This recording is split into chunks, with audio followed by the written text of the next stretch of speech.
Días a todos. En nombre de la Fundación Tierra Sin Mal, les doy la bienvenida a este segundo día del segundo seminario de antropología guaraní que dirige el profe Isabelino Martínez desde Santa María de Fe, Misiones, Paraguay.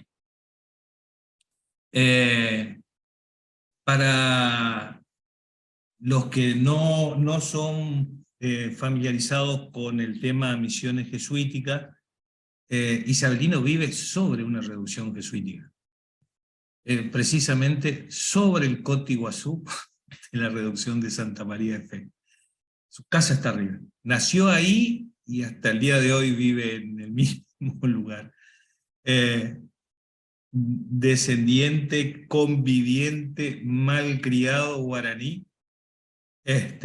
Así que bueno, esto nos permite tener acceso a algunas cosas. Lo que decíamos ayer por ahí es de la posibilidad y la flexibilidad que nos da este tipo de taller de poder decodificar algunas cosas que están escritas a lo mejor en un lenguaje muy técnico como investigaciones, como lo ha hecho Caudan, como lo ha hecho Melia, pero al común de los mortales nos cuesta mucho decodificar determinadas cosas. O sea, es muy compleja la historia y hay elementos que no son absolutamente desconocidos, que para hacer el entendimiento no nos pueden pasar por alto. Entonces necesitamos la decodificación. Bueno, un poco la idea con el taller, como hablábamos ayer, es esto.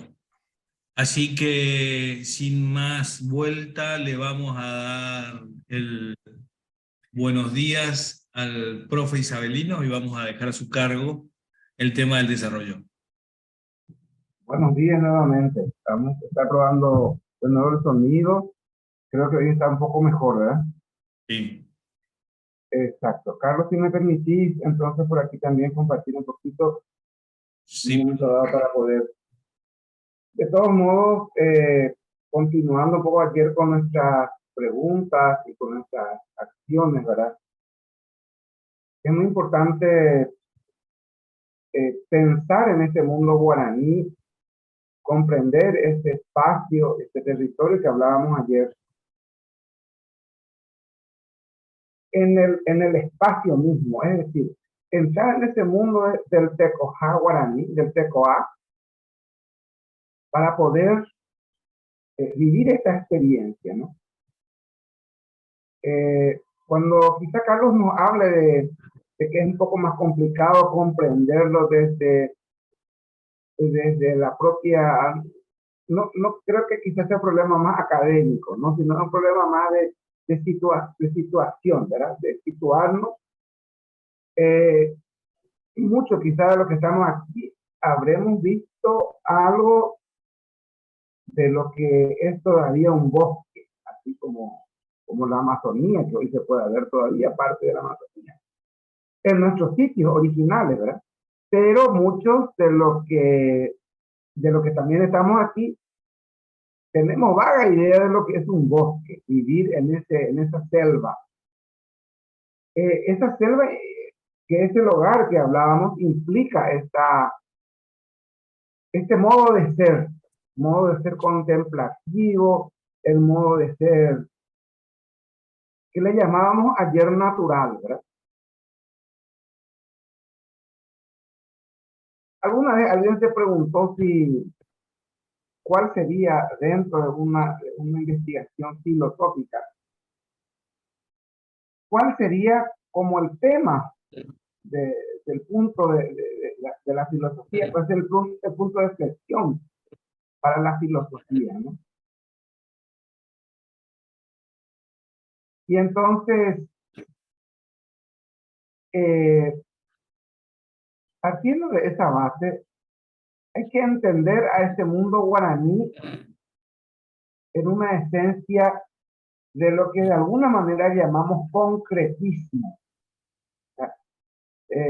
Ya vendrá después lo que se quiere también explicar es el sincretismo, ¿verdad? Pero habría que ir a entender a este mundo desde lo que se ve. Es decir, vive en el espacio, nombra lo que hay en este espacio, conjuga elementos de vivencia en este espacio, no tiene muchos problemas, como lo que quizás nosotros conseguimos como problemas. Comencemos por las enfermedades. Y para entender el tema de las enfermedades, entendamos una cuestión numérica. Su base original numérico es solamente 5. Vamos a descomprimir. Muchos de los alumnos de matemáticas serían felices acá, ¿verdad? Porque las matemáticas siempre crean, parece ya el temor adelantado. FTI, 1, Mocoin, Boapul, Irundul y Po, que también Po es mano. Es decir, dentro de esto concreto que tenemos, el sistema numérico ayuda a ubicarse en 5 cosas básicas y eso también nos hace deducir, porque luego le hemos agregado a nosotros el ba'asur o el hasur como el dolor o la enfermedad, pero originalmente el ba'asur, la enfermedad en guaraní, tampoco superarían los números de 4 o 5. La varicela es una de las enfermedades primarias que aparece al siglo del 1700, finales del 600, mutilando especialmente las misiones jesuíticas en particular, ¿verdad? Entonces, allí tenemos una primera relación. Hay 5 colores y sus degradaciones. Y esto mismo es lo que hoy vamos a hablar para que podamos entender a este mundo de los guaraní como un pueblo místico. ¿Por qué tendríamos que hablar de la mística? ¿Por qué tendríamos que hablar de ese sentido del ser guaraní si pudiéramos nosotros pensar que como no leen, como no tienen quizá el apego a la literatura, decíamos la filosofía, hicieron algo concreto? ¿Por qué? Y justamente en esa relación numérica también quizás están los códigos que pudiéramos descubrir.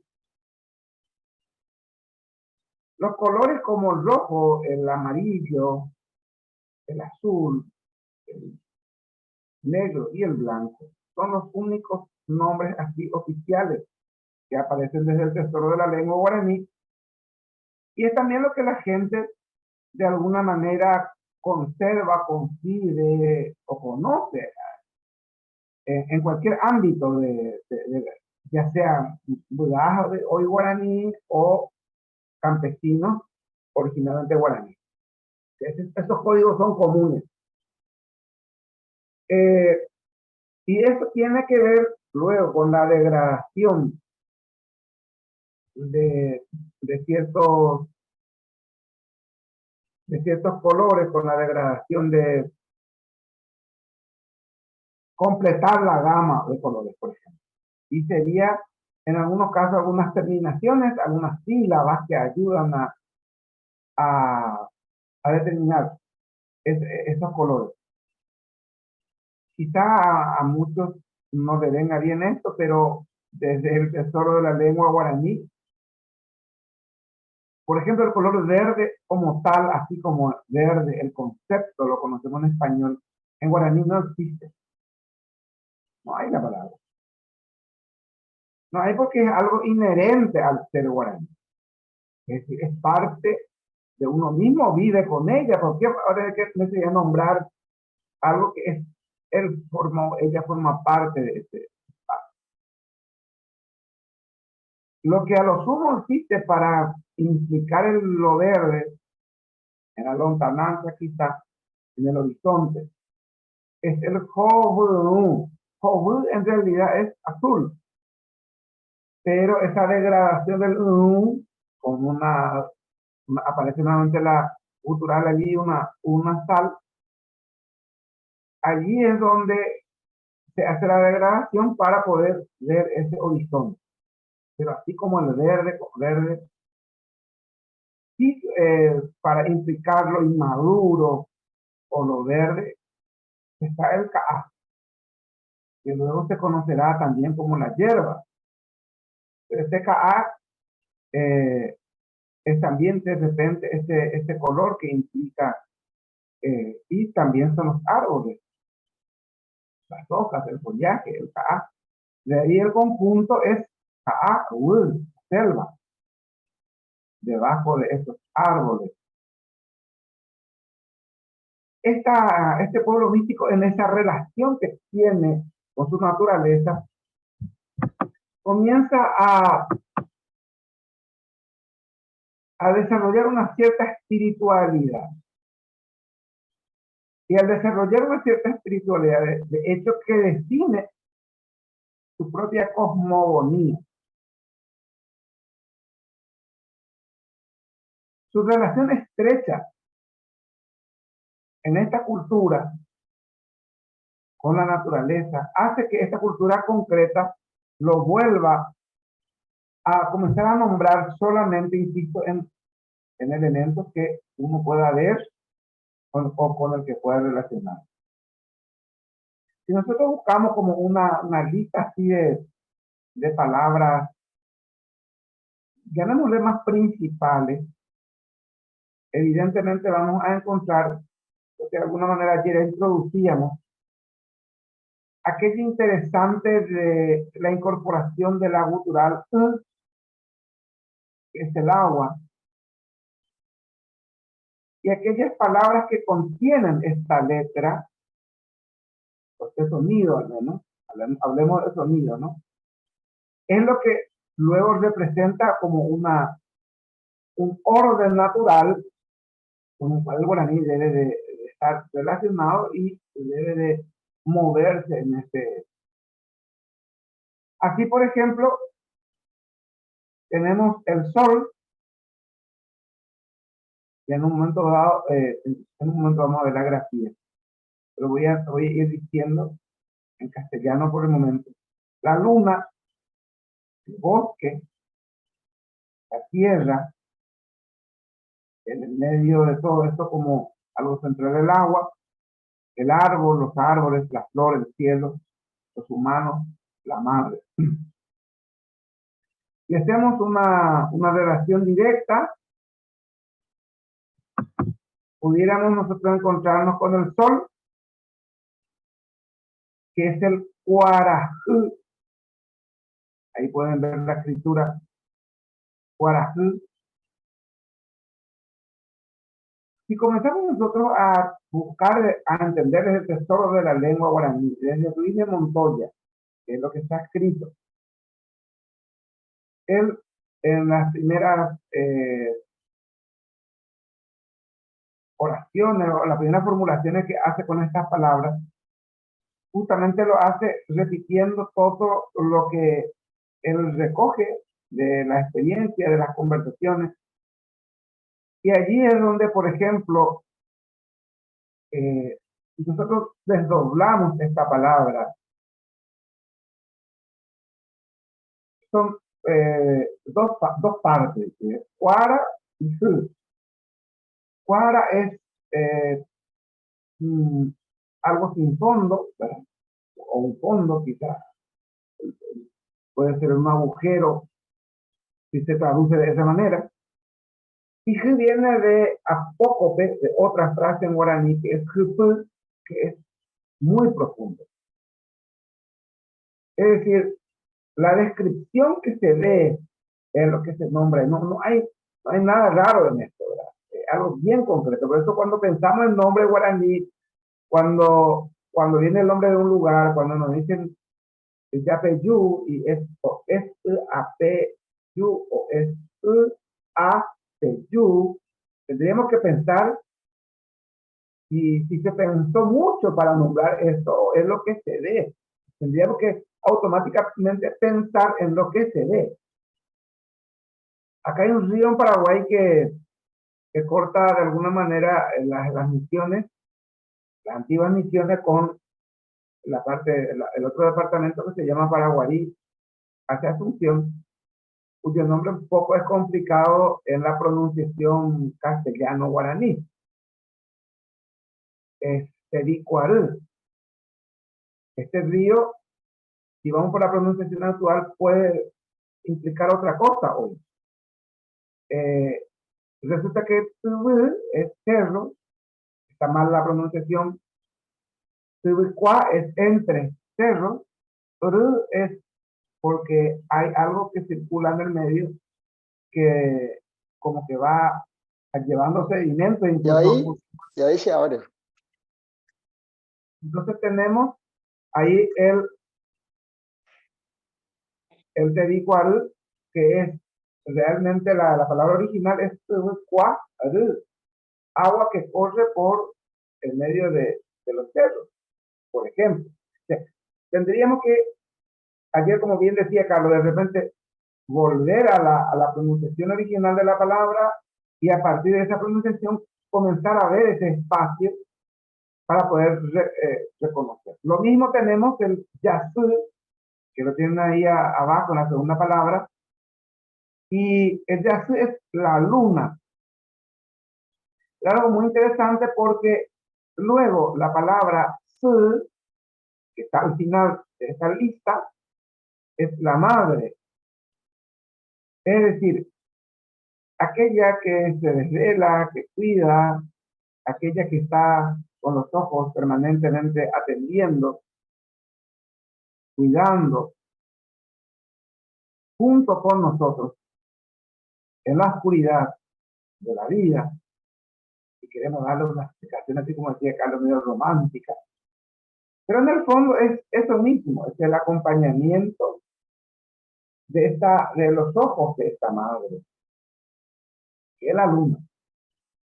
Hay que entender entonces que estamos dentro, si buscamos una explicación filosófica, insisto, pudiéramos pensar en una especie de unicidad o del uno, ¿verdad? Que está en pedazos, en el sol, en la luna, y como se darán cuenta, estas dos primeras palabras que estamos hablando contiene la letra importante que es la U.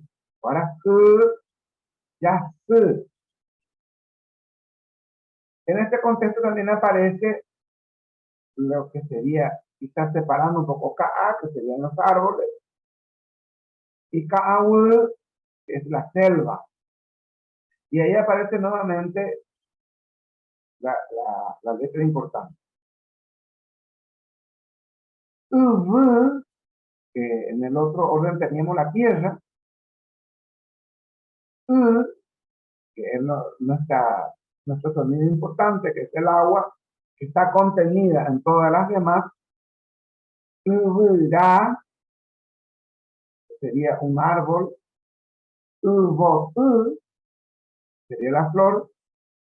Uvaga, que es el cielo. Uvpora, que es el ser humano. Allí decíamos uv, por un lado la tierra, y pora, en este caso, hoy quizá nosotros entendemos por fenómeno, por lo que fuera, pero originalmente pora también es todo lo que pueda mover algo, es decir, el espíritu. Y por fin, su, que es la madre. Cuando nosotros comenzamos a mirar en el trasfondo de estas palabras, para entender y volver a lo anterior en el castellano, entonces hay como un orden, no sé si es lógico, pero por lo menos un orden natural, en el que fluye la espiritualidad de este mundo guaraní. Y en relación a todo lo que va viviendo, a todo lo que va tocando o no tocando también, porque, por ejemplo, la astronomía guaraní nos permite tener una relación con el sol y con la luna. Hay momentos en el que aquellos, especialmente la luna, es la que dicta, no se olviden que es, de alguna manera tiene la figura materna, y voy a insistir en un rato con esta maternidad porque tiene que ver con el mundo guaraní, para que podamos entender muchas cosas también. La luna es el que dirige a los que van a plantar, aquellas plantas que van a tener frutos y aquellas plantas que van a dar raíces. Eso depende de la luna. Los bambúes que se cortan, los árboles, los ramas que se van a usar, también tiene que ver con el dictado o el movimiento lunar. De ahí que tendríamos que mirar ese movimiento lunar en el tiempo nuestro, en cuántos días, por ejemplo, se mueve. No específicamente son 30 días o 31, ¿verdad? Depende de otros tiempos. Va entre 27 y 28 días normalmente, ¿verdad? Y tendríamos que repensar entonces si cuando decimos hoy en guaraní, al menos guaraní paraguayo, insisto, por ejemplo, la palabra mes se traduce hoy por yasú. Tendríamos que pensar si realmente son los tiempos que hoy usamos. Por eso ayer hablábamos de los destiempos, no son nuestros tiempos sus tiempos. Y ellos sí hablaban del yasú, que sería un espacio en este movimiento lunar que les permite contar al menos un tiempo, ¿verdad? Terminó el yasú, que sería la luna nueva, ¿verdad? Y posteriormente el yasú sería el menguante.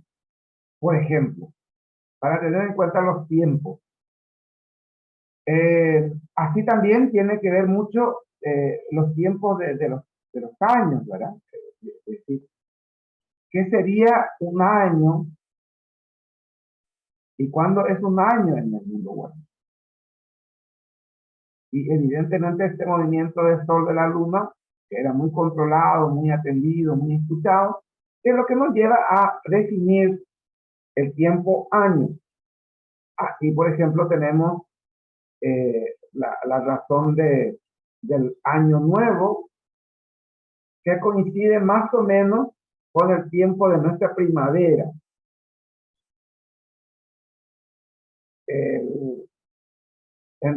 Me refiero a los días. Quizás no sea específicamente 21 de septiembre, ¿verdad? Pero es el inicio de la primavera. Ese es el año nuevo. Es el Arapiajú. Y allí también es importante porque, agregando un poco, si el, el tiempo nuestro, cronológico, cuando nosotros encontramos, y cuando Bertoni, por ejemplo, nos dice que encuentra a un guaraní, él viviendo con ellos, estudiando con ellos, con más de 160 años, quizás más longevo de la Tierra, habría que entender también cuánto es este espacio de fases con el que se cuenta, y él contó los años de luna y de Arapiajú que pasó.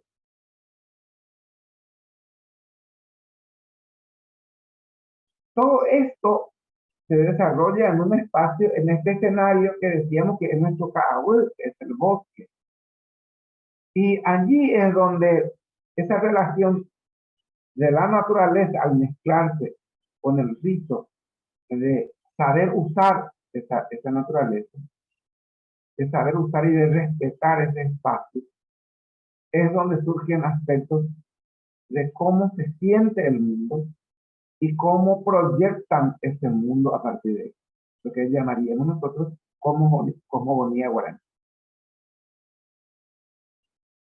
La tierra que cuando se vuelve espíritu, el humano, el Cobra, también, por supuesto, tiene su relación con el sol y con la luna, no solamente las plantaciones. Así, por ejemplo, un corte que uno pueda hacerse de repente, una, un, un corte de uñas, para ser más exacto, por ejemplo, se tiene relación directa con la luna. Habría que esperar el cuarto menguante, sería el tiempo, al inicio de ese cuarto menguante, para poder, por ejemplo, tocar parte del cuerpo. No se puede tocar en cualquier momento. Es decir, el ritmo de esta vida, de la relación del cuerpo, de las celebraciones, tiene que ver con la naturaleza. El saludo matinal de la aurora, que se celebra en los famosos aretés, los aretés que son espacios de celebraciones que pueden durar muchos días. No estamos hablando de una noche, depende de acá, al punto de que ellos creen o de que ellos están convencidos, sería la palabra, de que realmente están siendo escuchados. Y ese mundo guaraní, al ser escuchado por la naturaleza, pues termina con el tiempo del arete.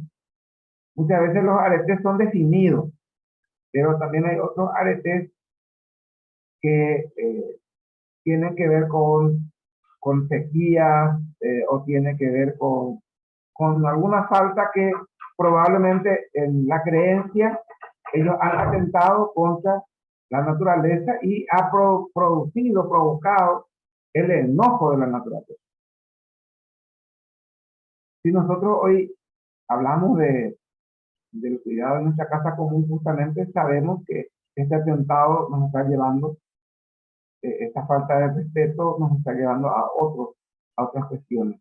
Entonces, el concepto mismo nos permite descubrir y redescubrir cómo confluye la fuerza que tiene el sol y a la ausencia, por ejemplo, de la luna, que puede ser por un mal tiempo o que puede ser simplemente porque la luna ya se escondió. También en la oscuridad, en esa oscuridad plena, no existe movimiento alguno. Y eso sí me tocó vivir a mí. Y cuando nosotros traemos hacia nuestros días, hacia nuestra vida, mucha gente hoy hay como un cierto temor a la oscuridad, ¿verdad? Mucha gente que tiene en el fondo ese ser guaraní, y quizás no sea un miedo así como cuidado con el cuco, esas cosas, ¿no? Sino sería el miedo en relación a ese respeto, porque la propia naturaleza está descansando, está en un momento de oscuridad. Esa es la relación que hay. Entonces, los días de lluvia, por ejemplo, no porque la lluvia implique que uno pueda estar a expensas de la lluvia, es que no sale, sino porque justamente está cubierto esa luz natural, que sería uno de los ojos de su pan. Entonces, también hay como un cierto relativo descanso en estos días. Y eso mismo pasa también con la noche. La oscuridad sin ningún movimiento. Una vez que vuelve a salir la luna o vuelve a la luz, entonces también comienza a aparecer las actividades que no son nuestras propias, también nuestro propio horario, ¿verdad? Al menos hay una relación de hechos.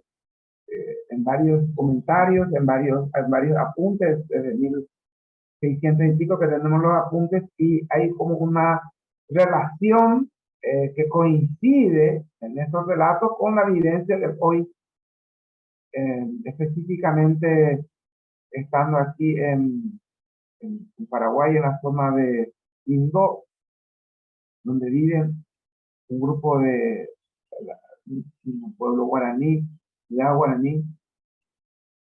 Casualmente en las fiestas del arete y posteriores coincidentes con plenilunio, las comidas, las grandes comidas, por decirlo así, comienzan a esa hora, no es nuestro horario. Y la comida necesita su tiempo de descanso.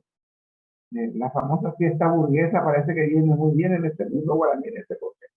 Hay un tiempo que hay que descansar y si se puede incluso hasta dormir, porque es el concepto de que el alimento se aprovecha al máximo y el cuerpo también lo absorbe o mejora las condiciones de metabolismo. Eso es lo que uno puede comprender mirando ciertas actitudes, ¿no? Entonces, cuando nosotros vamos a tocar algo de la tierra, indiscutiblemente se consulta si se va a sacar algo de la selva en favor, que muchas veces, como veíamos ayer hablando de torso desnudo, de figuras que se nos presentan siempre, en muchos conceptos también se nos presenta al mundo guaraní como aquellos que andan con cosecha a mano buscando alimentos o cazando, porque incluso eran cazadores, recolectores, todos esos descubrimientos nosotros hemos hecho, ¿verdad? De apuntar. Pero en cuanto a la caza, es como el último recurso que tiene la comunidad, no es el primer recurso. Si no hay, en el caso de que no haya frutas de temporada, que no haya alguna raíz que se pueda, o que no haya alguna plantación pequeña que se pueda aprovechar, es cuando comienza a tocarse la fauna, es decir, comienza a buscarse la caza. Y esa caza no es ahí encontramos y rápido se determina la muerte de ese animal. Es todo un proceso. Primero se le busca la pista, por eso que la caza dura varios días, hasta encontrar digámosle, así sencillamente el nido donde vive el animal. Y reconocer si es macho o hembra.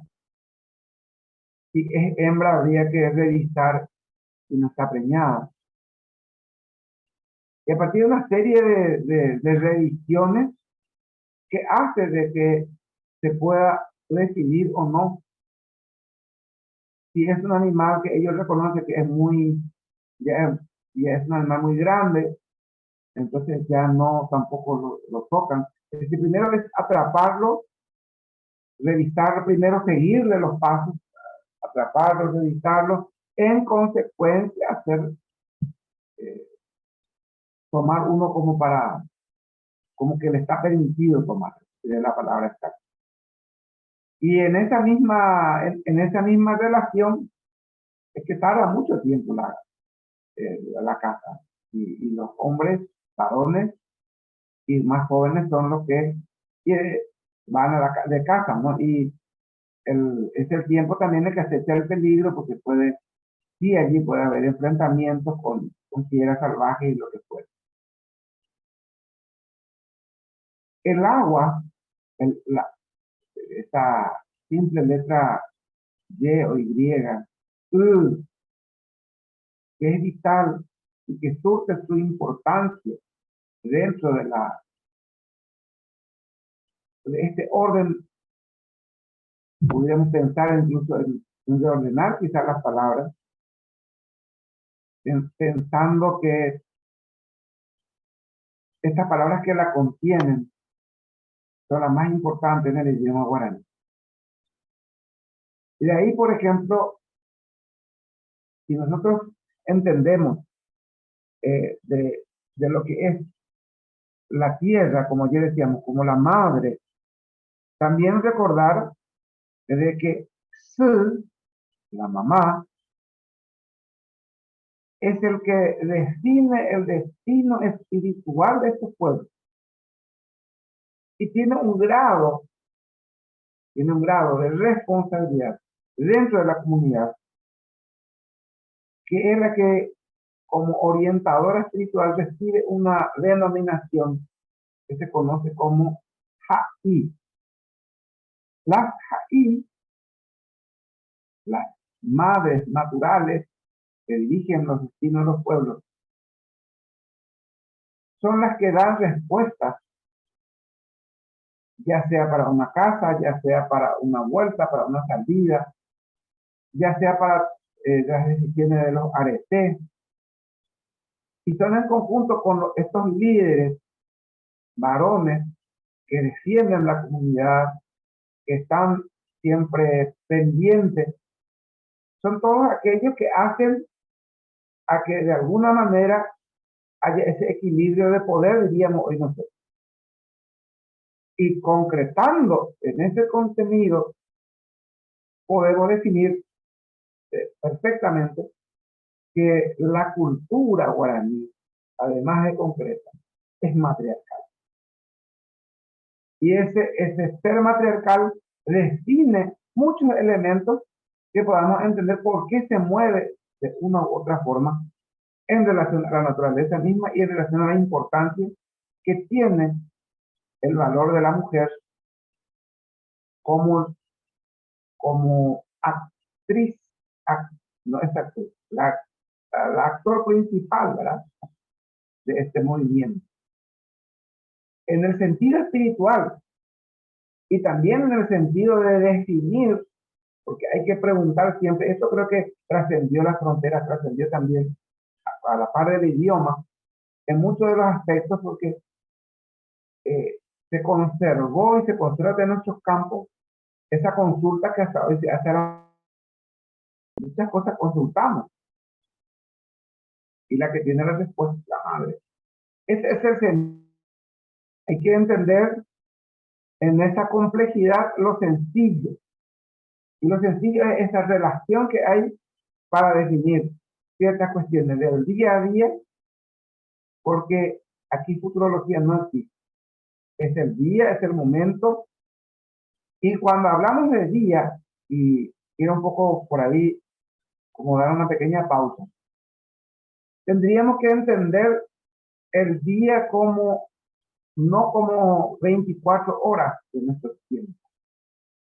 El ara es el tiempo de luz del sol. O sea, en nuestros territorios sureños pueden variar menos, porque sabemos que el tiempo de sol en el invierno dura menos tiempo que en el verano, por ejemplo. O sea, que un día de verano puede ser más, evidentemente más largo por el tiempo de luz solar, y es el que define, no las 8 de la noche o las 7 de la tarde o las 6, no. El que define es justamente ese tiempo de luz.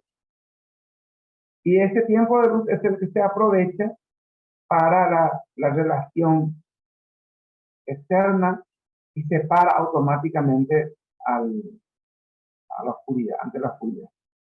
Que comienzan las celebraciones, los ritos propios.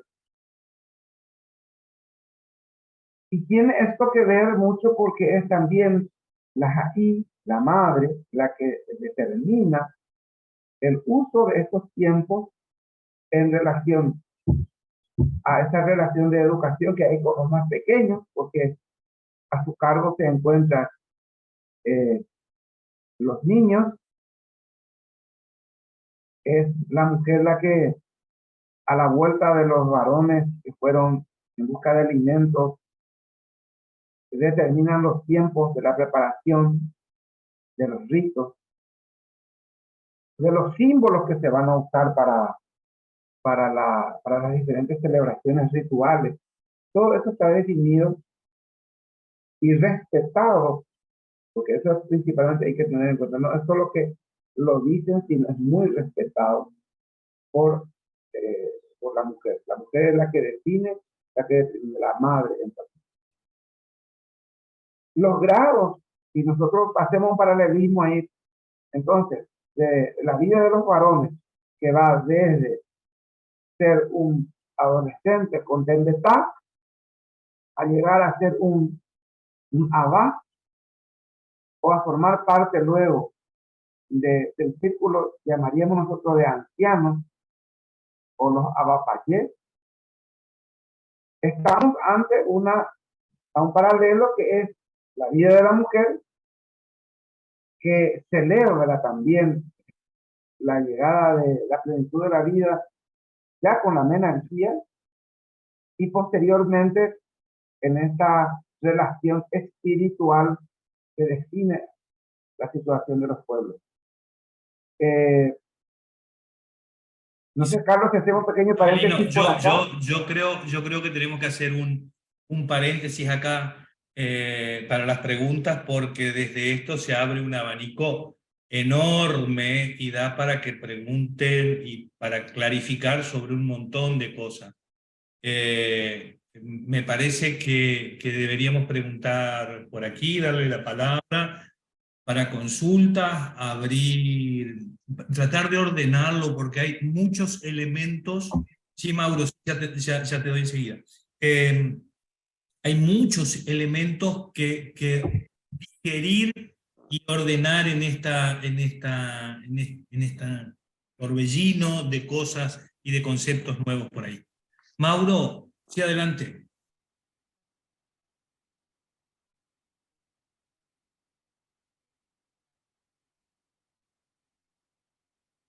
Está silenciado. Sí. Ahí está.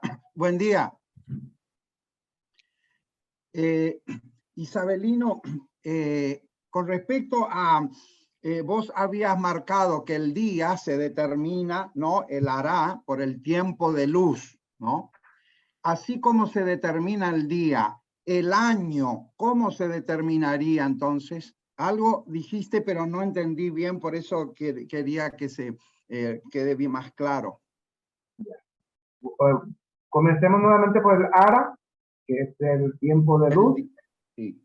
Vamos al yasú, que llegaría a 28 días más o menos, es el tiempo lunar, y luego está definido por las estaciones, las diferentes estaciones, y cada año nuevo estaría definido por la primavera. Ahí está. Era para unir eso. Exacto. Y lo último, con respecto a, todos conocemos el famoso Isipó, ¿no? Las lianas. Ahí está bastante relacionado esto de, vos sabés mejor, Isabelino, la traducción, pero lo que llegó por estos lares es que generalmente las lianas, los Isipó, crecen, a veces desde los árboles bajan y tocan el agua. Entonces acá dicen que es las manos del agua que de mi madre acariciando el agua, algo así, ¿no? Y sí, po, ¿no es cierto? Y agua, sí, madre, po, manos. Así mismo. Volvamos a lo mismo. Estamos en el inicio de lo que te hablamos esta mañana. Estamos hablando, por un lado, de lo místico, de esa relación espiritual, pero por otro lado se nombra lo que se ve. Claro. Y estos gajos de la liana que recibe el nombre justamente de po, agua, correcto, madre, y po es mano. Las manos de la naturaleza, de nuestra madre naturaleza, que toca o acaricia, tal cual ya románticamente explicado, el agua. Y evidentemente también para implicar de que en ese lugar hay agua potable. Ese es otro elemento importantísimo, porque son pautas que me dan de que yo puedo tomar el agua ahí y que la puedo usar sin ningún problema, que es mejor que está tocada por la madre, ¿verdad? O sea, son cosas pequeñas, pero que hacen a la suma, ¿verdad? ¿Sí? Correcto. Por ahora eso nomás. Bueno, como recomendación, mientras sean cosas de preguntas que necesiten clarificar, el espacio es para eso, o sea, no hay problema. Lo que tratamos de acotar son reflexiones individuales o personales. Entonces, pero mientras sean preguntas, digo, para toda la gente de la sala, tranquilo que el espacio justamente está pensado para esto, porque hay mucho caudal de información que hay que ir digiriendo y ordenando. Le damos la palabra a Mercedes Joelman, que nos pedía.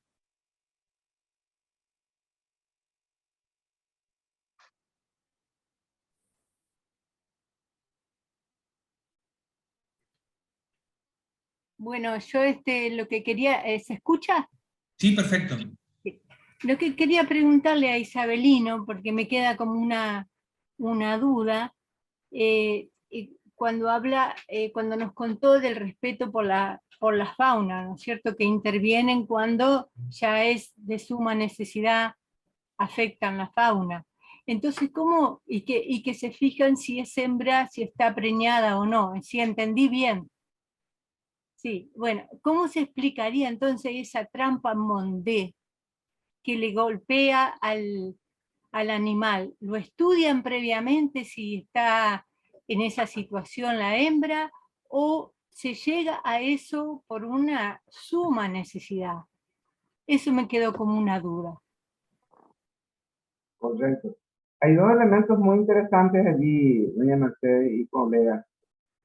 Por un lado, estamos hablando de una casa más, llamémosle organizada, y vale la palabra, ¿sí?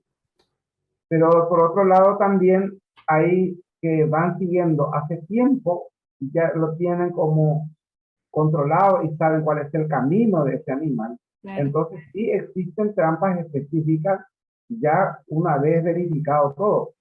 Y por eso son los observadores, diríamos, porque tienen una observación tal, tiene que ver con cómo camina el animal, por dónde anda, cómo está comiendo. Es una observación de días. Entonces ya se puede, efectivamente, y depende cuál es ese animal. Normalmente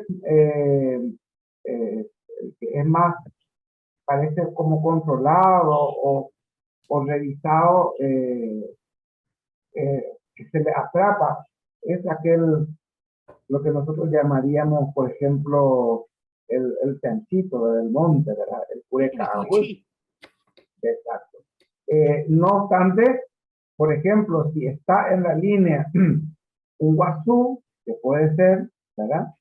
Esto tiene sus pasos y tienen expertos, no sé si sería la palabra, pero tienen expertos que siguen, van controlando por dónde van, qué van haciendo, y es cosa de días, de incluso quizá de meses. Y que cuando toque el momento oportuno, entonces ellos saben y ahí aparece la trampa. Son dos cuestiones. Y el otro sería lo emergente, es decir, bueno, necesitamos ahora y bueno, este es el animal para este momento, se atrapa, se revisa y continúa. Lo interesante es que siempre hay esta supervisión y este cuidado, ¿verdad? Que se tiene con los animales, ya sea en A o B situación. Gracias, Isabelino. Isabelino. Gracias. Muchas gracias. Perdón, Victoriano, vamos en orden, le damos la palabra en un ratito, le toca a... Bueno, gracias. A Mario. Gracias.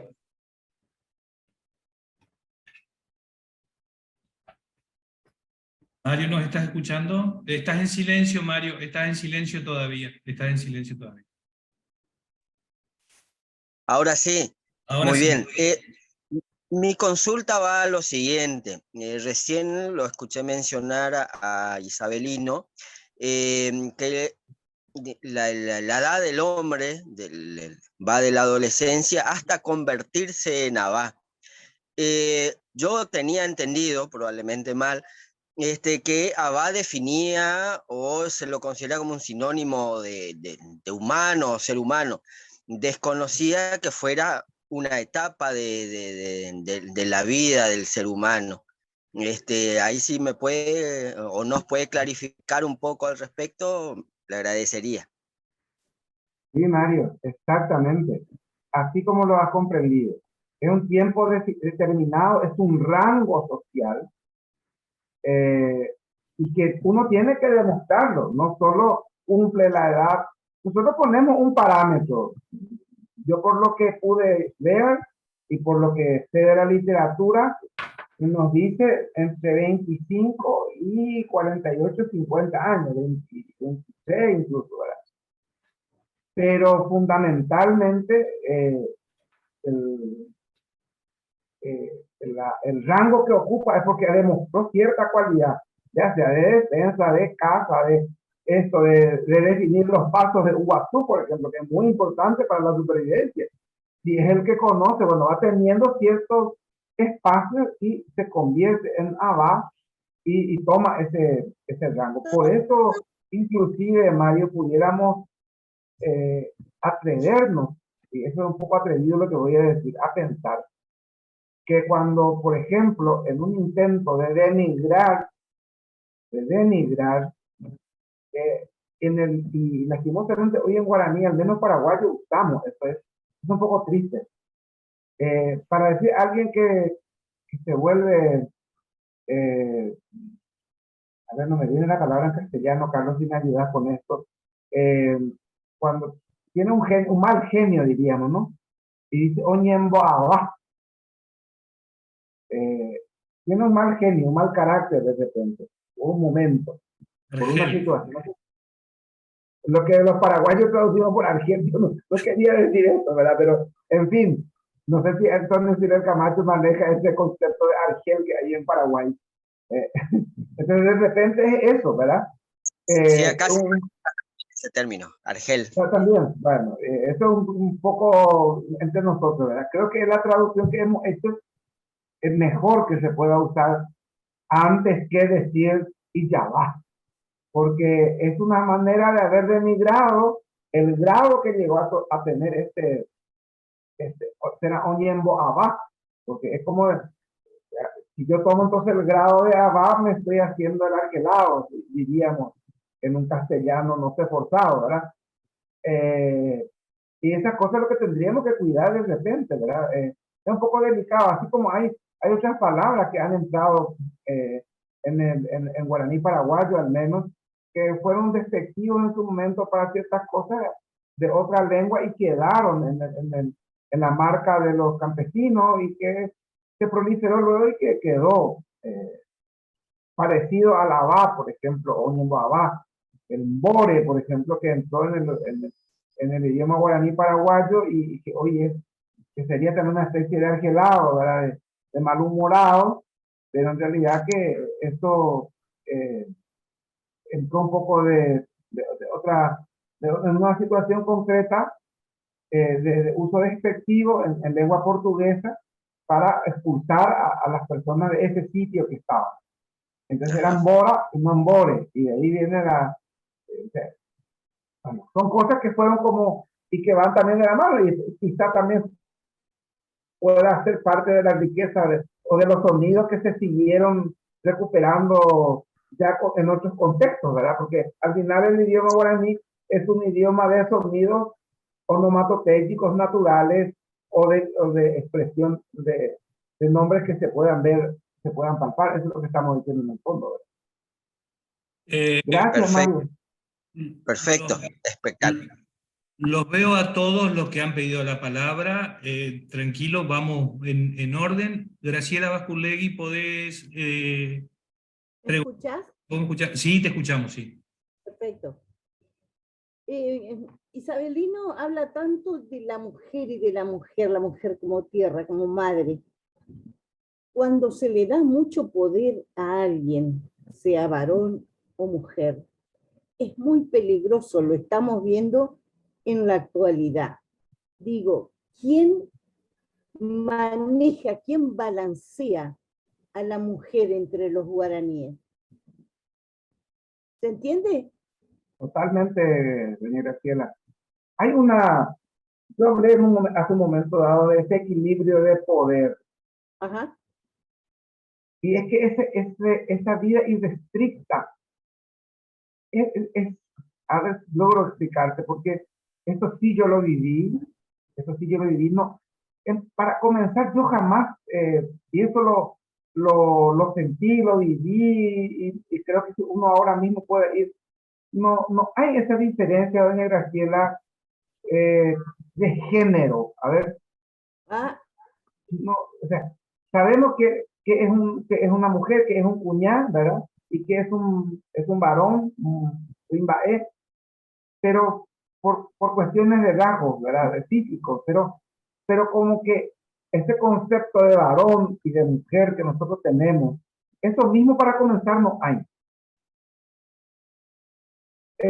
Por otro lado, ese tema del poder, si queremos mirarlo desde esa visión, sí tiene una hoja así interesante, porque tanto el destino que define espiritualmente las mujeres no puede sin el poder material físico de defensa, de acompañamiento que es el varón con sus cualidades que va desarrollando en este orden de importancia, como decíamos, en su calidad de Abba, en su calidad de Abba Payé, en su calidad de Itansu, que con el Tendetá, que también tiene su aporte, cada uno, y también las mujeres, cada uno de su rol, como que realmente es complicado explicar, ¿no? Porque es difícil entender de que esto haya sido tan así, tanto de respeto, de tanto equilibrio, que tocar un árbol puede ser perjudicial como tocar a la mujer o tocar a un varón, ¿verdad? No sé si me explico por ahí, ¿verdad? Entonces, por ahí un poco esta cuestión es interesantísima. No, tampoco quiero usar la palabra un poco malicia, ¿verdad? Pero, a ver, y con eso me explico. Con la malicia que vemos nosotros, o con los conceptos, para ser más académicos, que miramos nosotros, o medimos, géneros, relaciones, poderes, no es lo mismo en el concepto del mundo guaraní, al menos en el mundo guaraní. está bien, muchas gracias. Marcela. Pero, no se olvide de mí. No, Victoriano, amigo. no me olvido. No son los míos, ¿eh? No son los míos. Marcela. Hola, acá estoy. Buenos días. A mí me interesa muchísimo estos aspectos de cómo las palabras se van construyendo con los elementos del espacio físico, material, digamos, que los rodea. Y yo quería preguntar digamos, al origen, no es una lengua que tiene grafía, ¿cómo se van conformando las grafías para tratar de describir en una palabra, por ejemplo, esto que nos decía Isabelino antes o el otro señor correntino, de las manos que tocan el agua? ¿No es cierto? Ahí está la componente U, si no entendí que refería al agua, y hay... ¿Cómo es en el tiempo ese proceso de que se va armando un lenguaje escrito?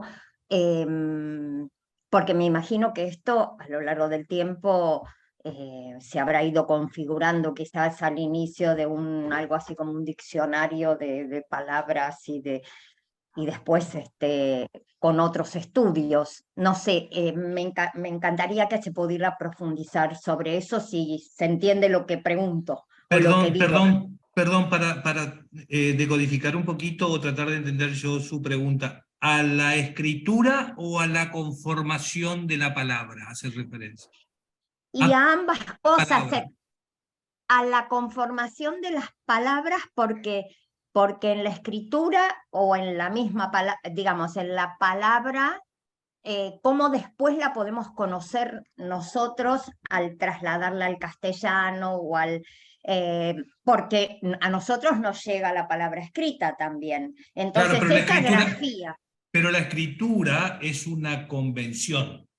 Eso es Correcto, posterior. correcto. Pero la conformación de la palabra, cómo nace una palabra nueva. Por ejemplo, yo estoy seguro, lo primero que me anoté aquí, que en guaraní la palabra control remoto no existe. Ahora, sin duda hay una forma de decirlo, ¿eh? O sea, y es por asociación de palabras. Usted hace referencia en su pregunta a la conformación de la palabra o a la escritura. Para entender... No, eso me queda claro, que la conformación de las palabras tiene que ver con este universo concreto que rodea y como que cada palabra es muy descriptiva de situaciones. Eso es lo que a mí me queda. Ahora, en la grafía, ¿cómo se va, digamos, conformando, cómo se va eligiendo, cómo se va armando esa grafía, que yo puedo tener un texto en guaraní y se supone que más o menos puedo entender, si hago un curso de guaraní, la Facultad de Filosofía y Letras hace muchos años que tiene cursos de guaraní, que puedo tener, de la Universidad de Buenos Aires, digo que soy de Argentina, puedo entender ese texto, o podría entender ese texto, ¿no? Pero también con este otro bagaje antropológico que estaría detrás también. La verdad es que me parece fascinante. Sí, sí. No, usted ha abierto la ventana más difícil de, yo creo que todo el curso y de todo lo que podamos hablar aquí. Porque efectivamente, si bien, recordemos lo que decíamos ayer para comenzar. En principio hay incluso palabras que no están escritas. Comencemos por ahí. Que son, y que lo vamos a hablar hoy en una segunda etapa. Que son miradas, que son gestos, que son cosas que no están escritas. Aspectos de la espiritualidad, por ejemplo, decía Carlos ayer, un silencio. Un silencio. ¿Cómo escribimos ese silencio? ¿Cómo explicitamos? Pero porque también ese silencio puede ser o porque estoy de acuerdo, o porque no estoy de acuerdo, o porque voy a reaccionar, o porque no me da nada. Son varias cosas. Permitime un tema más, Isabel. Sí. La misma palabra que quiere decir distintas cosas. Eso, ahí quería llegar. Y luego que hay una palabra que depende del contexto, o depende del tono con que se diga, depende de la tonalidad que yo te pueda decir, implica muchísimas cosas. Ajá. Lo que puede de repente ser un enojo, también puede ser un halago. Depende cómo te diga.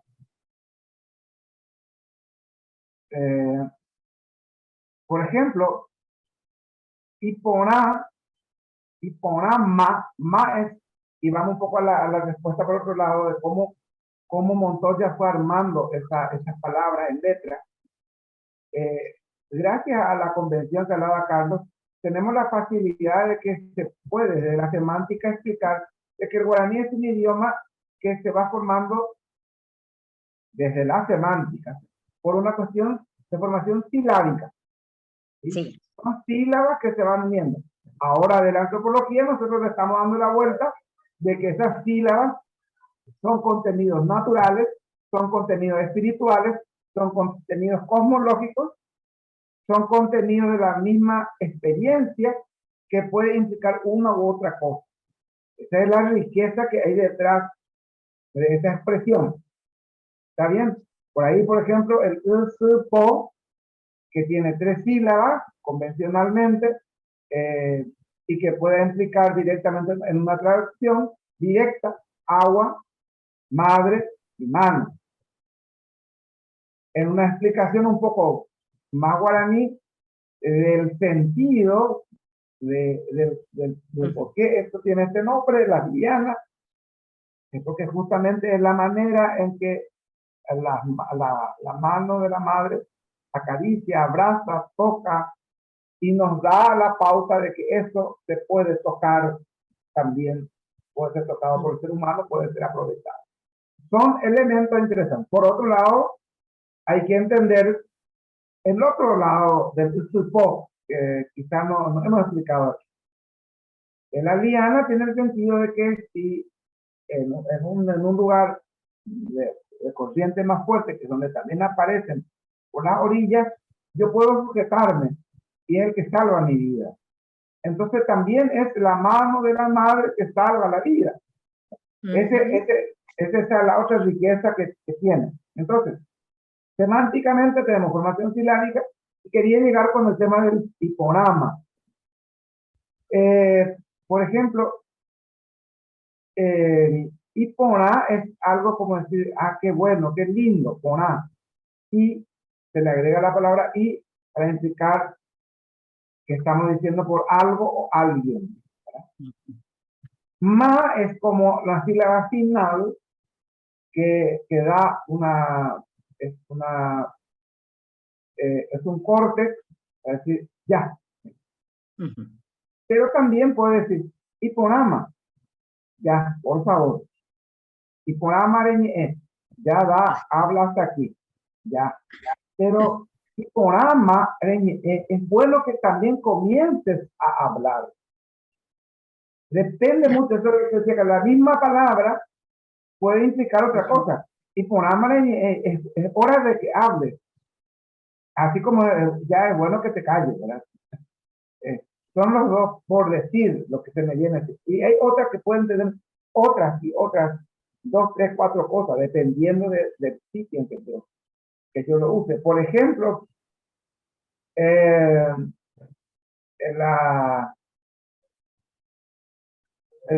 tono que yo le pueda dar también. Al mismo hiponama.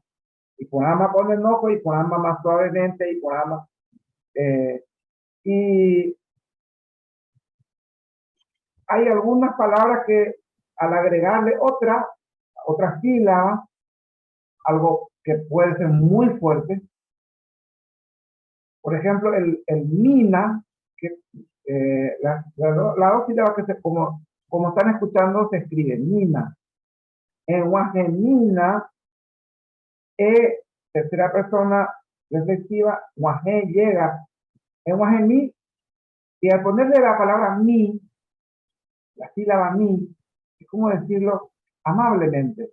Se traduce muchas veces por favor, pero tampoco es por favor. Es como que te trato tan bien que te pongo el mi. Quiero que comas. Carumín. Estoy tratándote bien. Puedo tratarte mal incluso diciendo solamente carú. Ya estoy esquiado. ¿Come o no come? Carú. Pero al ponerle el mi es como bajar todos los decibeles y te estoy tratando, pero de la mejor manera posible, con una tonalidad que yo me siento hospitalado, bien recibido. Son pequeñas cosas que muchas veces uno, y lo entiendo usted cuando me dice, yo aprendo guaraní, yo leo mi, y veo es igual a por favor, yo entiendo un por favor distinto, Nilo. Pero este por favor es diferente. Este por favor no es, ese por favor no, sino es, siéntate bien, por favor. Ese sería toda una explicación, ¿verdad? Para el mi. Nada más para esas dos letritas, que suena así, mi. Por ejemplo, ahí si Carlos quiere ser muy cortés y quiere cortarme aquí mismo, en esta sala, entonces sería equinimina, ¿verdad? Cortésmente, ¿verdad? Bueno, ya dijiste, Isabelino. Perdón, Marcela, bien que el guaraní muchas veces se maneja con la mirada y interpreta otras cosas que no. Mi pregunta iba dirigida a hacer 2 aportes. La primera es que, salvando de la gente que habla guaraní hoy, el guaraní paraguayo, el guaraní correntino, en la región, o lo que fuera. Estamos hablando de guaraní puro, o sea, guaraní, aldea, guaraní, UDA. En ese segmento, o en ese núcleo, los verbos imperativos son violentos. O sea, vení, tomá, correte, esas cosas son casi insultantes, porque es orden.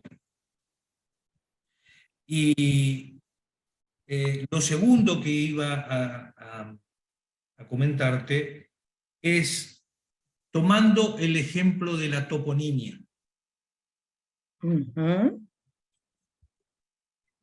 Si nosotros no tenemos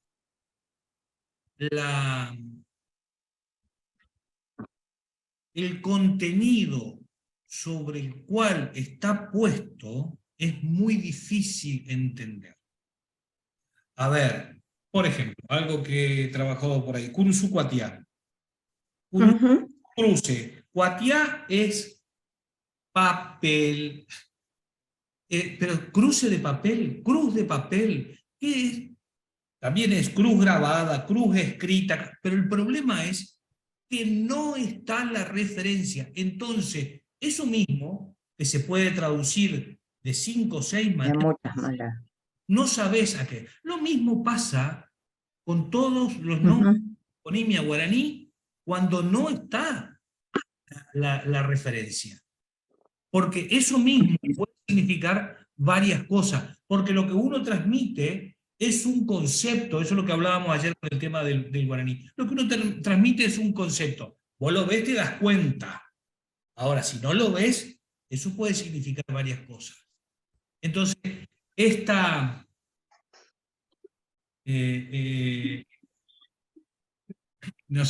duda es permanente. Es permanente. No hay una traducción. Carlos, ahí mismo para enriquecer, no te olvides lo que hablamos concretamente ayer, justamente en ese sentido. Yo creo que la preocupación de Marcela va por ahí también un poco, de que cuando hablamos por ejemplo, volvemos a la misma palabra, cuatía, busquemos el origen de esta palabra también. O sea, allí es donde nos ayudaría, por ejemplo, un tesoro de la lengua guaraní, Marcela. Entonces yo me voy al origen de la palabra. De cuatía eran gráficos, eran formas, eran líneas, eran rayas, eran dibujos, ¿verdad? Entonces voy entendiendo y ahora tengo que irme hasta el sitio y a ver cuáles son las rayas del tigre que hay ahí, porque acá tenemos un tigre de cuatía, parece. Entonces tendríamos que ver cómo viene la mano, ¿verdad? Es decir, ir al sitio y comenzar a contemplar a ver por dónde viene porque esta palabra curuzú evidentemente ya es un hispanismo, ¿sí?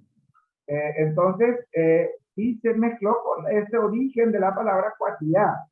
Entonces tendríamos que ver en qué contexto se nombró este cruce que dice Carlos, si tiene la forma de la cruz o es un simple cruce o qué es esto, ¿verdad? Y a partir de ahí, cuatía, ¿dónde? ¿Qué es lo que había en ese espacio? Imagínense que describir lo que decía hace rato, el Tedicuaru, entre los cerros va recorriendo un río. Es como lo mismo decirle nosotros los paraguayos que nos creemos muchas veces por el idioma, nosotros hablamos, lógico, el 90% de nuestro bagaje está construido en este idioma, nuestra lógica, aunque no aceptemos porque y lo llevamos incluso a términos citadinos, universitarios, académicos, en todos los ámbitos llevamos nuestra lógica. Y allí, por ejemplo, el sur. ¿Y cómo se dice sur en guaraní? ¿Cómo era el sur? El sur. El guaraní parlante no sabe porque siempre te digo ajata sur o surte, era el sur. Muchas veces la comodidad se ha hecho que se pierda. Por ejemplo, antes de explicarlo del sur, ya topa, ya que estamos hablando de lengua, toparte es castellano. Y por una comodidad se mezcló con el guaraní. pero la palabra original es yayayujú. Yujú es encontrarse. Entonces, como que fue la comodidad y es más cómodo y la gente lo fue diciendo, entonces todo el mundo dice yayotopá. En realidad es, si vamos a decir en guaraní un poco, tendría que ser yayayujú. Y entró por el guaraní y la gente lo toma, lo que ayer de repente nos decía, no me acuerdo si fue Victoriano, alguien cuando nos habló del yopará, ¿verdad? En ese caso, sí hay un yopará, ¿verdad? Porque hemos mezclado, pero por una cuestión de comodidad. Y esas cosas sí tendríamos que atacar formalmente los que no somos ya indígenas y hablamos el idioma para conservarlo, porque si no se va a ir perdiendo. Y en ese trabajo, sí, Marcela, es muy interesante, no solo lo que se puede ofrecer el curso de la universidad, sino siempre ir a la fuente y buscar esas herramientas. Claro. Y termino diciendo, por ejemplo, que en el Paraguay hay una ciudad, si alguien conoce un poco de Paraguay, cerca de Asunción, que se llama Ñemby. No sé si alguien escuchó alguna vez. Es una ciudad que, llegando por el acceso sur en Asunción, se llama Ñemby. Y resulta que sur, en guaraní, y eso no todos los paraguayos saben, en guaraní es Ñemby, el sur. Porque el sur es algo que está más abajo, que está Ñemí, Ñemí es algo escondido. Y que lo guarda, que está guardado ahí en el fondo. Entonces Ñemby es como el apócope y es el sur, por ejemplo. Y los que vivían, los indígenas del sur, los del Ñemby, vivían hacia el sur. Y casualmente este acceso se llama acceso sur, por ejemplo. Pero no todos los paraguayos sabemos esto. Por ejemplo, ¿verdad? Es para un poco para matizar ahí la cuestión de la riqueza que hay, ¿verdad? Detrás de estas cosas. Carlos, no sé quién sigue Marcela, también en el proceso inverso, hay mucha de la poesía regional que viene de la descomposición de las palabras en guaraní. Me consta. Entonces, se vuelve muy florido un lenguaje al decirlo. Porque armarlo uno lo puede hacer muy creativo al armar la palabra, pero cuando lo descompone, a ver, mosquito se dice ñativo, ¿no? Que es la conformación de la palabra ña, de ti, nariz, y de comer. O sea, el diablo que come por la nariz. Si a vos te dicen en castellano, el diablo que come por la nariz, podés salir a buscar cualquier cosa, menos un mosquito, digamos, ¿cómo se te ocurre de aquí a que lo asociás? Entonces, la palabra se instala y se instala, pero la conformación tiene que ver con otras cosas. Ahora, cuando uno lo descompone, claro que es una cosa sumamente poética. Perdón, ahora sí, Victoriano, vamos, y después nos vuelve a pedir la palabra la doctora Mercedes. Vamos, Victoriano, con usted.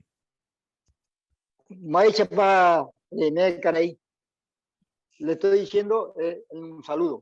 ¿Cómo está? O buen día. Bueno, y por ahí de conversación. El tema que presentó la señora, esa que está en pantalla, que no sé cómo es el nombre, pero hoy para Universidad Buenos Aires, los conocimientos, o hay por años de... Victoriano, le voy a pedir lo siguiente. Más allá de que hablamos guaraní y que se trata de guaraní, hay mucha gente que aquí no comprende el tema del guaraní porque estamos hablando de antropología, no de idioma. Es más, justamente la idea es formarse en eso. Entonces, si se dice alguna palabra en guaraní, lo ideal es... Hay que traducir. Hay que hablar en castellano y de última hacer la referencia y hacer la aclaración. Si después quiere, quedamos un rato charlando con Isabelino en guaraní, pero mientras tanto, sepa disculparnos, pero hay gente de Europa, hay gente de México, hay gente de Chile, hay gente que no maneja esta bueno, disculpe. No, todo bien, Voy a regresar un poquito a lo que hoy se estuvo tratando con Isabelino, respecto de cómo hay que elegir o cómo se elige o cómo elige el indio guaraní, el hombre guaraní, ¿no es cierto? Y digo, ¿por qué digo el hombre guaraní? Porque nosotros hoy día ya no hacemos ese procedimiento de elegir los animales o qué animal se va a carnear o se va a sacrificar y qué animal no y por qué. Bueno, se habló de que dijo Isabelino que las características del animal es muy conocido, por lo menos el guaraní conoce, pero parece que nosotros hoy día ya no conocemos, o no nos enseñó nadie, o se perdió esa costumbre. Bueno, mencionó un montón de aspectos y de cosas Isabelino que son muy ciertas, pero le faltó un detallecito que yo quiero hacer un aporte con ese detalle. Los guaraníes sabían el periodo de preñez, de celo de cada uno de los animales, llámese guasuncho, llámese pecarí, llámese, etcétera, etcétera, todos los animales que ellos podían sacrificar. Ellos conocían, ¿no es cierto?, cuando entraban celo, listo, tanto tiempo de aquí en el periodo de celo y tanto tiempo de preñez, y va a tener hijos más o menos en tal o cual mes, ¿no es cierto?, en tal o cual tiempo. Y entonces eso así ellos seleccionaban, pero miren ustedes, y fíjense ustedes, y fijémonos nosotros, cómo ellos cuidaban la naturaleza. Y así lo hacían con los pescados, y así lo hacían con las aves, y así lo hacían con todos los animales. Bueno, ese es un costado que quise aportar. No sé si el profesor Isabelino comparte conmigo lo que estoy diciendo. Totalmente victoriano, así mismo. Muy así es. Así es. Bueno, doctora, había otro aspecto. Sí, había otro aspecto ahí también que quería agregar. Usted, dígame su nombre, ¿cómo le tengo que llamar yo a usted? A mí, Carlos, don Caray Carlos. Ya sabe el significado. Bueno, respecto de la toponimia, y se refirió justamente a una localidad de acá de la provincia de Corrientes que se llama Curuzú Cuatiá, una ciudad que fue fundada por Manuel Belgrano. Bueno, ya es una acotación no más que hago. Bueno, dice un autor, un guaraniólogo, Irigoyen, correntino, que es mal llamado Curuzú Cuatiá, lleva un nombre errático y equivocado. Cuatiá no tiene nada que ver con Curuzú. No puede haber una cruz de papel. Pues existe en la realidad una cruz de papel. No sé, los chicos en el jardín de infantes suelen dibujar cuantas cosas. Por ahí a lo mejor dibujan los chiquitos del jardín.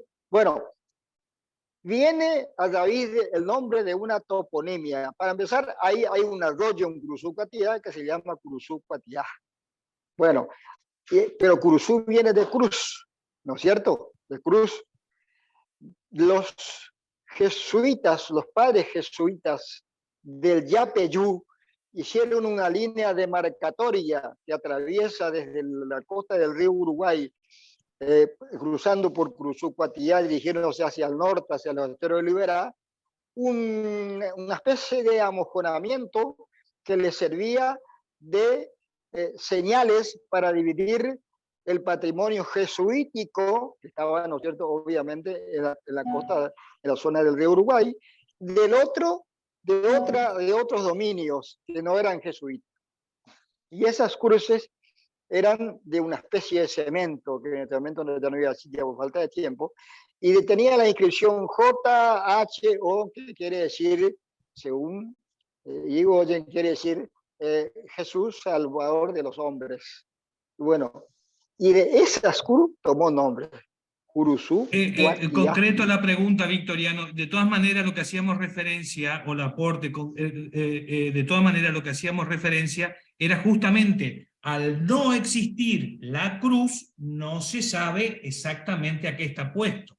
O sea, como no existe la figura, lo mismo, por ejemplo, Ituzaingó. Los saltos tenés bajo agua y vos no te vas a imaginar de que, y tú viene de la palabra piedra y desde ahí se conforma el tema. O sea, a eso íbamos con el tema de la... Pero escúcheme, don Carlos, esas cruces existieron. Eso plantaron los jesuitas del... Victoriano, yo escribí ese libro y se lo voy a mandar de regalo.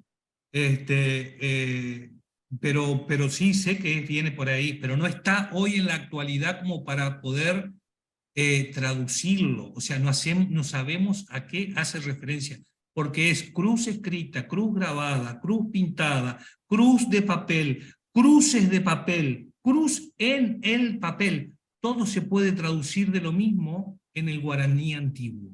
Todo puede significar lo mismo. Al no estar la referencia, no sabemos cómo es. Entonces, a eso es lo que hablamos respecto al tema de la toponimia y la conformación de la palabra. No hay problema, lo podemos charlar. Bueno, yo hice nomás este aporte, así como parte, ¿no es cierto?, también de una investigación del guaraní. Correcto. La investigación. Irigoyen es un investigador. Sí, sí. Innegablemente. Sí. Bueno, ¿qué otra cosita ahí quiere que le agregue? No, hay muchas cosas que se puede decir, pero bueno, le voy a dar la palabra a otro. Bueno, sí, y va a durar hasta marzo. Tenemos muchas cosas muchos espacios para seguir. Sí. Por supuesto. Eso. Por supuesto. Gracias. Bueno, gracias, Victoriano. A ver, Mercedes, un segundito que entra de vuelta Isabelino, que se le cayó la conexión. Ahí se conectó de vuelta. Carlos, ¿me escuchan ustedes? Ahora sí, Isabelino. Sí, se fue, estoy con otra línea, se fue por una línea de internet, estoy con otra. Espero que esta funcione también. Llegué a escuchar, Carlos, parte de la explicación de don Victoriano. Sí. Y creo que es la que conocemos, ¿verdad? Evidentemente, sí, claro, solamente para salvar la situación y volver a lo mismo. Siempre es interesante no dejar por cerrado todas las ventanas como una respuesta siempre a definitiva, ¿no? Vamos aprendiendo. Esto es una cosa, insisto, que en particular nosotros que decimos que somos herederos, que hablamos esta lengua, no sé si nos fue permitido o no, pero sí la hablamos y con caradurez seguimos adelante, ¿no?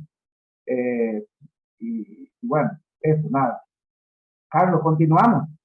Continuamos, le toca a la doctora Mercedes, que pidió la palabra. Yo quiero ser rápida porque tenía que ver con todo esto, lo que quería en realidad agregar o ponerlo a consideración, porque se nos va el tiempo.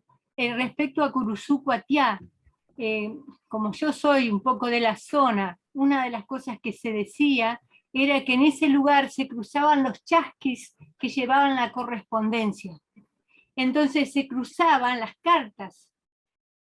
Era un cruce de papeles pintados en el lugar donde nació Curuzú Cuatiá. Eso porque la palabra Curuzú ya nos dice algo de los jesuitas y bueno, de ese tiempo, ¿no?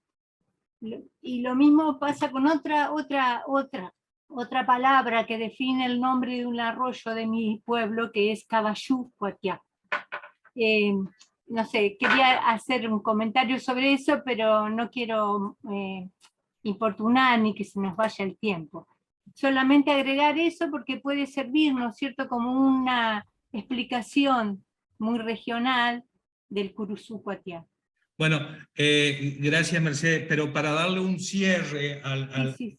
Que dio varias opiniones sobre el tema de Curuzú Cuatiá, yo les decía que, bueno, trabajé con Norberto Levington en un libro que se publicó sobre los orígenes fundacionales de Curuzú Cuatiá, que publicamos hace 5 años, era una cosa así. Y este dilema sobre la forma de traducir, que es lo que estamos preguntando, que es lo que estamos tratando de analizar, que lo mismo se puede traducir de distintas maneras, se termina porque aparece un documento antiguo donde dice la cruz que se busca la sacó fulano de tal y la tiró en el medio de la laguna contra... O sea, hace referencia a que en algún momento existió la cruz. Material. Una cruz de piedra. Y la sacó fulano y fulano, y eso está el documento original. Entonces, nos da elemento para decir, no eran cruz de papel, no era una cruz en el papel, o sea, no acota a un lugar porque alguien vio la referencia física. Claro. Está Pero bien, muy bien. por eso era una cuestión, bueno, no voy a hablar su cuestión para que no se Vamos vaya. a cerrar, porque si no, se nos va el tiempo lindo de escuchar Seguro. a Isabelino. Isabelino. No obstante, esta tertulia tiene su interés porque el interés de desentramar y de entender. Ayer, si no recuerdo mal el nombre, Héctor, ¿verdad? Nos decía que está buscando la identidad. Y esto que estamos haciendo es justamente buscar también la respuesta, ¿verdad? Juntos.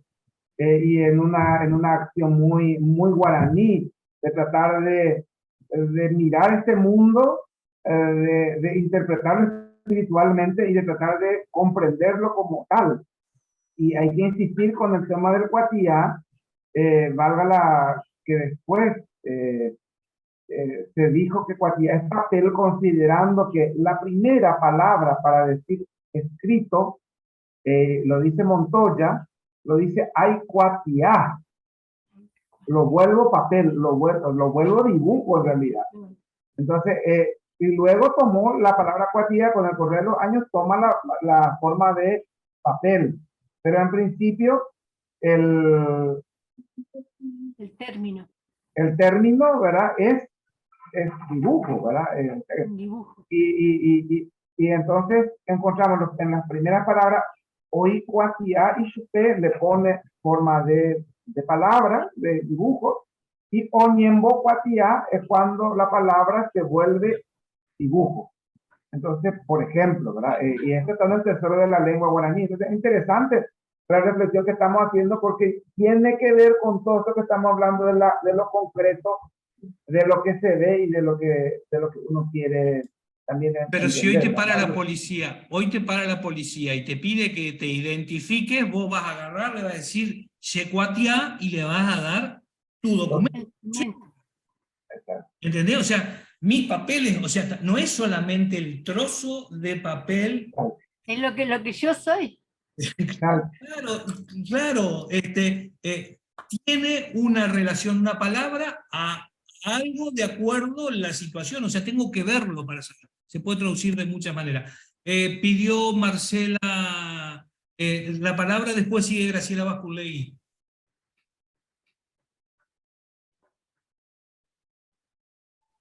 Gracias.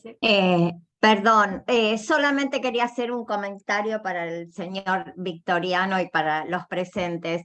Hace unos años estuve trabajando en una universidad en Asunción y a mí siempre me gusta escuchar la radio para ver las cosas locales y cómo algunos programas y demás. Y me impactó enormemente el bilingüismo.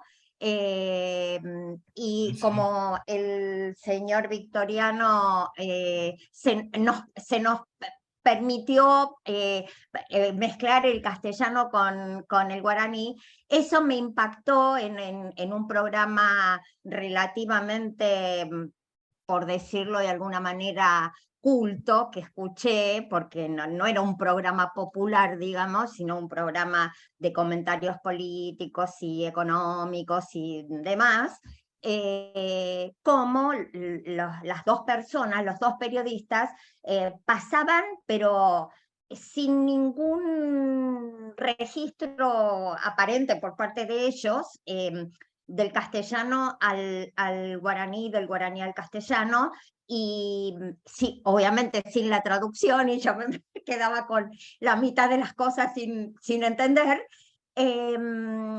y eso me parece valiosísimo para una comunidad o para un pueblo, ¿no? También me pasó en Canadá, en la zona francófona, bueno, que pasan automáticamente del inglés al francés, es muy enriquecedor para una comunidad, y también me parece que esta cuestión de cuando se enseña en la universidad, en la escuela, en la educación formal y demás, quizás hay que estar mirando a ese guaraní más puro, como diríamos, o más académico, no sé cómo decirlo, ¿no? De alguna manera.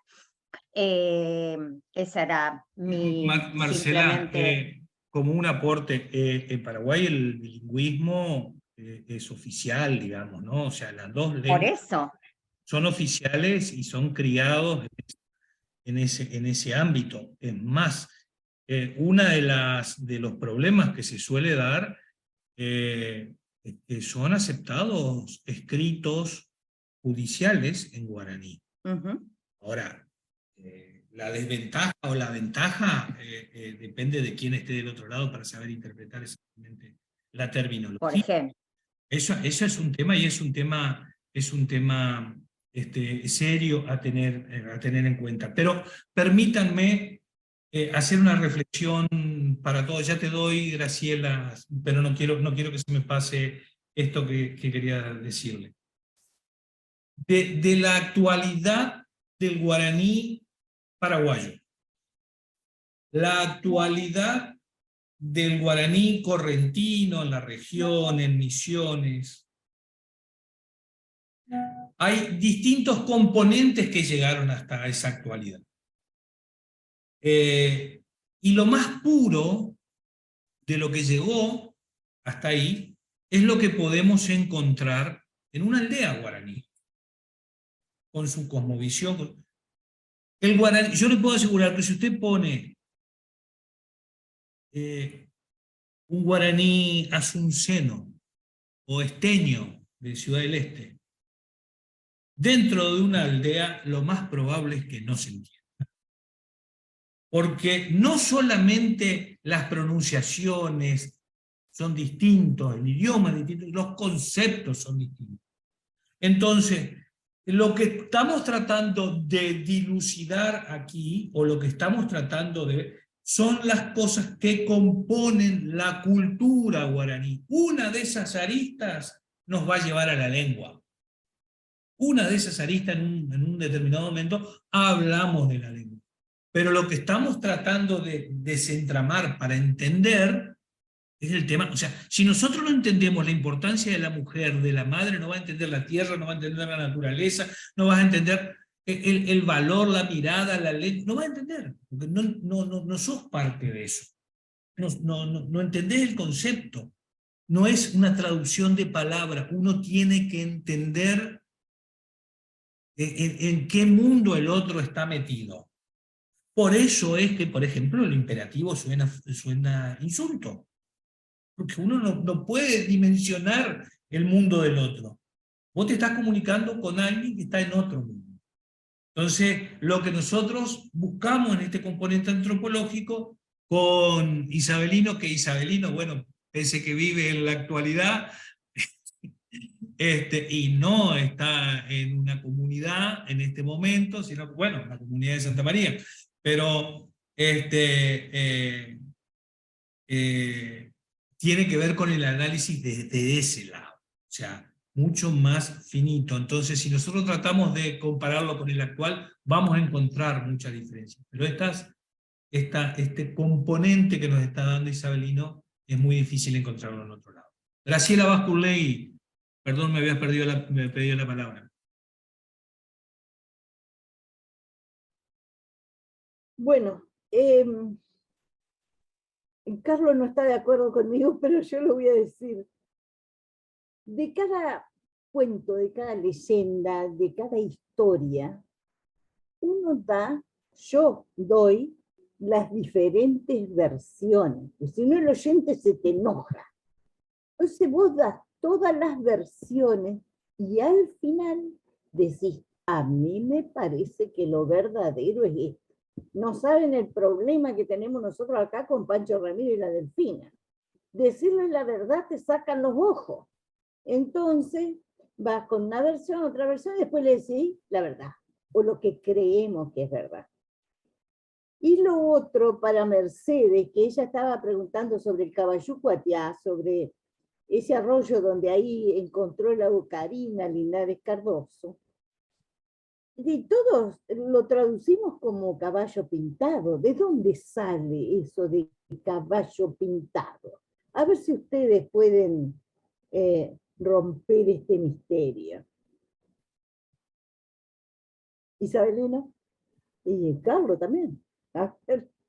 Caballo Cuatiá, contá. No, yo no sé si voy a contar, pero de la misma manera que se puede traducir el grabado, el pintado, también se puede traducir como, a ver, vos podés pensar de caballo pintado de con pintas, como que si fuera un tobiano, pero también es el pintado de ser dibujado en una piedra, de ser dibujado en la arena, de ser dibujado en lo que sea. Un caballo Todavía, ¿eh? todavía en esa zona todavía no había caballos tobianos, por ejemplo, que podrían ser como pintados, porque llega el tobiano en la época de Urquiza recién. Pero Y este está bien, pero material, pintado, dibujado, estamos hablando de dibujarlo en una superficie, en una piedra, en la arena, en la tierra, en lo que sea, o pintarlo, porque pintar, así como verde y azul se dice igual, escribir, pintar, dibujar se dice igual. Si no está lo bien. no sabes si es pintado o grabado, ¿se entiende? Voy a meterme en el lío ahí, Carlos y colegas, todos. El asunto, Gracielita, es que hay dos cosas muy interesantes.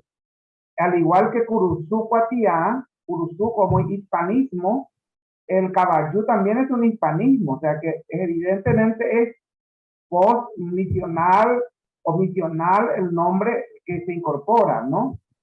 Ahora, lo de Cuatiá, en la concepción siempre es algo que está fuera de algo, es decir, yo pinto algo, yo grafico algo, no específicamente pueda pintar el caballo, ¿no? No un caballo pintado, sino que está en un externo, en un otro espacio, ¿no? Por lo que se refiere a Cuatiá. Por otro lado, también hay que tener en cuenta que si, si Montoya aprovechó la palabra hoy Cuatiá para decir que ha escrito, puede ser que haya sido el nombre del caballo escrito. O sea, hay esa otra posibilidad también, que abramos esa otra posibilidad, ¿por qué cerrarnos, verdad? Pensando ya en esta otra, ¿verdad?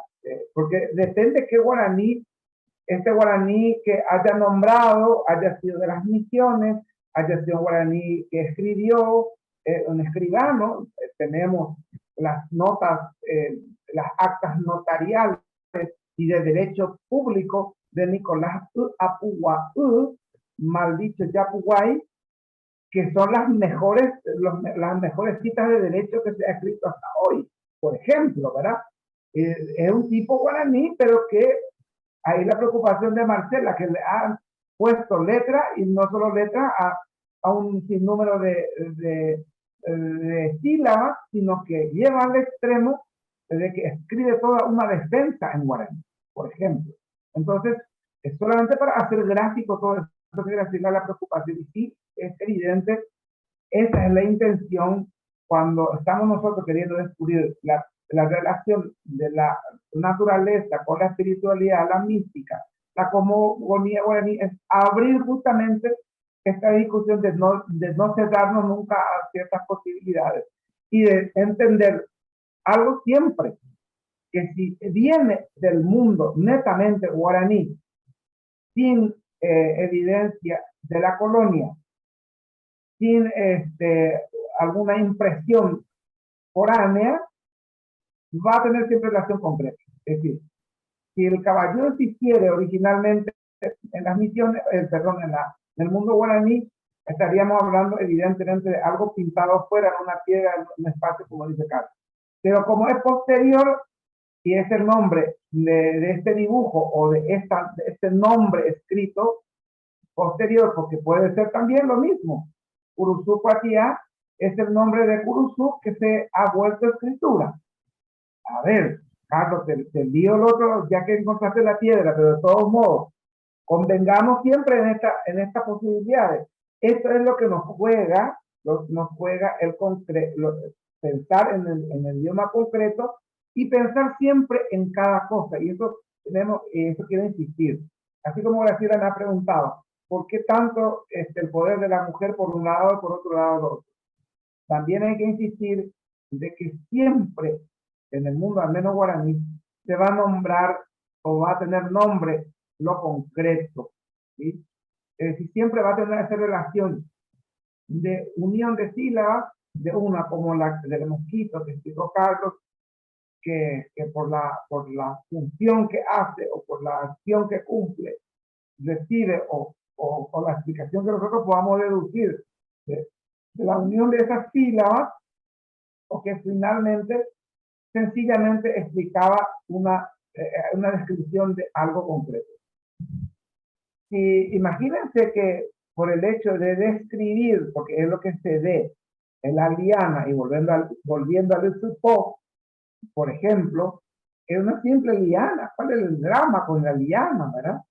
Se ve que tiene una connotación de relación con la naturaleza, con la supervivencia y con la manera de estar en el mundo, y de un elemento que le servía naturalmente para la defensa como para la propia vida, que es tomar el agua sencillamente o para sostenerse ante una correntada, lo que fuera.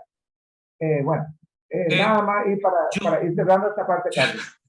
Yo quiero un breve aporte. Convengamos que la escritura guaraní implementada a través de la llegada de los jesuitas, podemos fecharla en principio del 1600, es una convención, pero antes de eso, el guaraní, la palabra cuatia, no hacía referencia a la escritura porque él no conocía la escritura. El guaraní ágrafo no se conocía la escritura. Entonces, hacía referencia a una representación de algo, a una representación de una imagen, a una representación de una flor, a una representación de algo. ¿Sí? Es la exteriorización, pero no de la escritura. Entonces, este tema de nosotros de tratar de traducir cuatiá en el mismo sentido que como es escritura, para nosotros es un error, porque en realidad es una representación. ¿Sí? Ese es el tema. La representación puede ser escrita, hoy, lo que es dibujada, pintada, grabada, tallada, socavada, lo que quieran. Pero siempre va a ser cuatiá. Y volvemos a lo mismo. Al no estar, no sabemos si era grabada, pintada, tal cosa, tal otra. Gracias, fructífera y nutrida conversación. De esto se trata el taller, de esto se trata el taller. Así que, bueno, nada. Carlos, hace rato Fernanda está pidiendo la palabra. Perdón, no la estoy viendo. Fernanda, sí, por favor.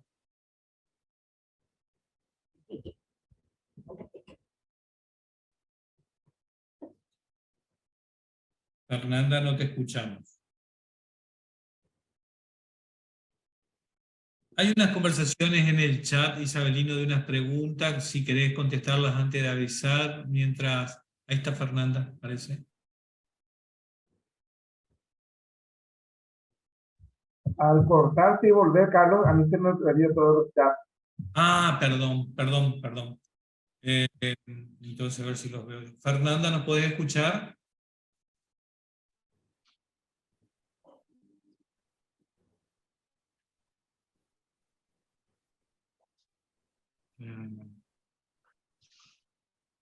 Ahora sí ella explica que no se le puede escuchar a ella. Y bueno, tiene algo escrito, a ver si tenemos... a ver si...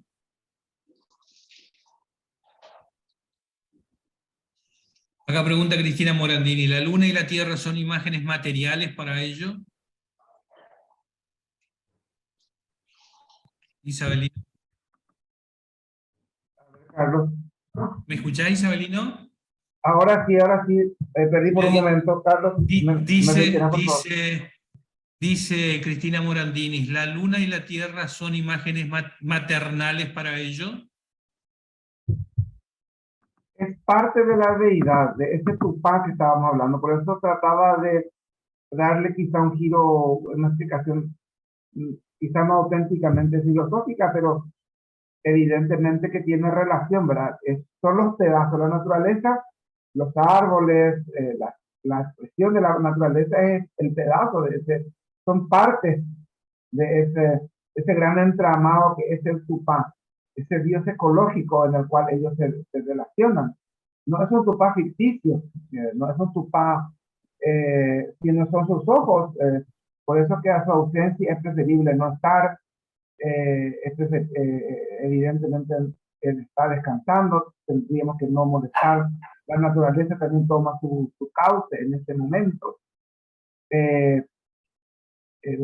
Son pedazos, partes de esa de ese Dios grande, llamémosle Dios, ¿verdad? Para entender como Tupá, pero los nombres que van tomando van en relación a esos cuidados maternales. Por eso la importancia quizá ahí del Yasui, por ejemplo, que tiene que ver con las dos sílabas de la palabra madre y de la palabra Pocopada, que significa acompañado o estando con la madre, estado la madre, acompañado por la madre. No sé si le respondo a Fernanda. Fernanda era la que preguntó, ¿no? No, era Cristina Morandini. No, Fernanda no vimos tan escrita tampoco. Fernanda, si querés escribirlo, podés dejarla escrita y en algún momento lo respondemos. Mientras tanto, avanzamos, Isabelino.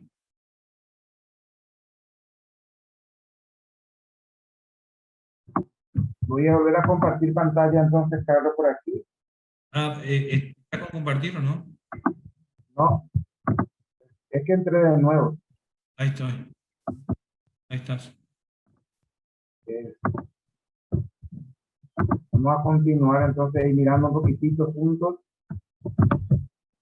¿Vos podés maximizar tu pantalla desde ahí? Yo creo que sí, solamente que no sé si me daré la opción de seguir viéndole a ustedes. Ahí estamos. Correcto. Entender entonces este mundo guaraní, habría que comenzar a limpiar ciertos conceptos. Insisto con los conceptos europeos, con esta lente que ayer Carlos nos decía, con qué anteojos estamos mirando, ¿verdad? ¿Qué se entiende cuando tanto jesuitas, colonizadores, antropólogos, todos nos cuentan de que, por ejemplo, hay hechiceros? ¿Qué es esto de la hechicería dentro del contexto? Estamos hablando siempre de la sintonía de esa mística. ¿Cuál es ese poder que se pudo haber manejado? ¿Qué son estos payés o jefes del conocimiento? ¿Y cuál era la relación real que habría? Hay un relato que evidentemente dentro de esta cultura oral que trascendió y que llega hasta hoy y quedó entre los mbuyá. Ellos cuentan siempre de que un día alguien que estaba enfermo en la comunidad fue a buscarle al abapayé, al médico, diríamos nosotros, para que se entienda un poco más. Este señor no es el que tiene el poder, pero es el que tiene el poder de la sabiduría. Evidentemente, en ese grado, El Avapallí se instala como fuera de la comunidad. Uno, para seguir sintonizando con la naturaleza. Ese interés de ¿cómo se diría? De reflejarse en la naturaleza, de estar permanentemente en contacto, esa necesidad intensa de estar en sintonía, es lo que le hace que él se vuelva fuera de la comunidad. Y normalmente está acompañado de alguna manera por algún tiempo en el día de un aprendiz que es el que luego va a ser el heredero de esta, que es elegido también por la comunidad. Y hay un poder interesante, que lo que veníamos hablando de estos grados, de estos niveles que ocupan dentro de la comunidad, que es la palabra, yo creo que es la palabra elección, elegir. Ellos todos eligen. Esa elección, tanto para el liderazgo, tanto para el que va a hacer un emisario, el que va a la casa, el que va, son personas que pero se autoeligen, es decir, van demostrando cualidades y sirven para eso. Y en esa misma línea es que aparecen también ciertos poderes, y que nos podemos preguntar entonces, ¿que había magia o no había magia? ¿Qué es lo que había en ese contexto? En ese contexto de un pueblo guaraní. Convengamos, insisto, de que normalmente el que fugía de médico, el que sabía más de la medicina, estaba fuera de la comunidad, viviendo un poco más lejano. De ahí viene incluso, perdón, algunos relatos y historias detrás del que iba a la casa del médico o el que va al médico. Hay toda una historia detrás de él. Y es el que maneja de repente el conocimiento más cercano a la naturaleza, el botanista, el que sabía mezclar. Pero también no solo es esto, sino el que también tenía el grado un poco más cercano de la facilidad que tenía de que la palabra que él usaba pudiera ser de alguna manera más de empoderarle al otro, al enfermo, de entrar en esa subjetividad del otro, de modo a, si vale la pena, sugestionarle y convencerle de que va a sanar. El poder de la palabra, evidentemente, esto que hoy en psicología moderna también lo descubrimos, ¿verdad? Dentro de la neurociencia.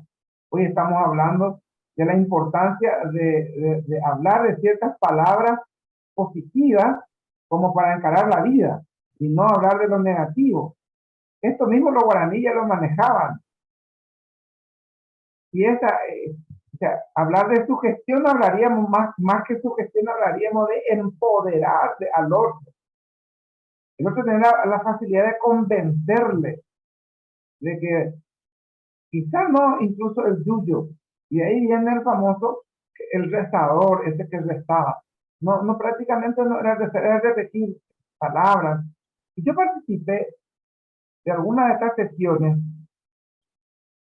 en el que es interesante porque lo que se repite, se me dirán, y yo no voy a repetir las palabras porque me acuerdo algunas, pero porque no estoy autorizado quizás. Pero sí puedo contar mi experiencia como tal de estar ante un Avapallé, que lo que repiten son elementos de la naturaleza. En un orden, nombres de semillas, nombres de frutas, árboles, que es lo que se va como en una especie de ejaculatoria repitiendo, repitiendo y repitiendo.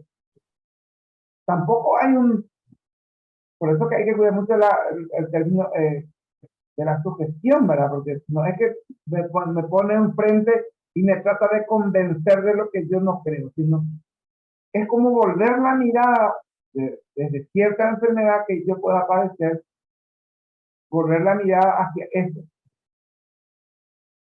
Y uno escucha, bueno, tiene la facilidad de que estas palabras se van repitiendo medio en voz alta, no siempre en voz alta, pero como va escuchando, ¿verdad? Y es como llamarle también, en otro contexto diríamos, como llamarle a la fuerza de la naturaleza, para que intervenga ante tal o cual enfermedad. Es interesantísimo porque la experiencia, yo no sé si poder explicarlo así tan de sopetón esto, ¿verdad? Pero la experiencia es única. Y uno quiere saber cómo es que, no sé si sale convencido, no, pero que salió sano. Es evidente. Yo me voy seguramente ya con la presión alta, porque lo tengo la hipertensión desde joven, con un dolor de cabeza tremendo, que me sugieren que vaya a verle a la lavapatrias. Y la primera acción, evidentemente, seguramente por algunos rasgos que tenía mi rostro del dolor de la cabeza, yo no conté que me dolía. Evidentemente fue el tocar la cabeza. No había nada raro, no había saumerios, no había velas, no había nada. Nada de esas cosas raras. Más que sí, el médico y yo. Esa es la primera impresión, ¿no? Y pareciera que, y allí repitiendo esas palabras, repitiendo como que realmente la mano fue sacando, y lo que sí a mí me pidió que repita algunas cosas, como decir corriente de agua en guaraní, algunas palabras así que me pidió que yo también vaya diciendo a la par en un momento dado, y que me entregue al agua, que trate de escuchar a las hojas, es decir, entrar en este proceso de sintonizar yo también con la naturaleza. Y volverme en este pequeño espacio, de volverme la calma que necesitaba durante de un estrés o lo que fuere. Y que saliendo de ahí, yo no tenía ninguna dolencia. Es lo único que puedo explicar. Y uno sale diciendo, sí, qué poder que tiene, cómo es que sabía qué es lo que me dolía, qué es lo que me pasaba. Esas son cosas que quizás en un diccionario no lo vamos a poder descubrir. Pero sí uno puede como desentramar la necesidad de que la palabra esta vale en boca de una mapache, que sintoniza más. Por eso se retiró de su comunidad.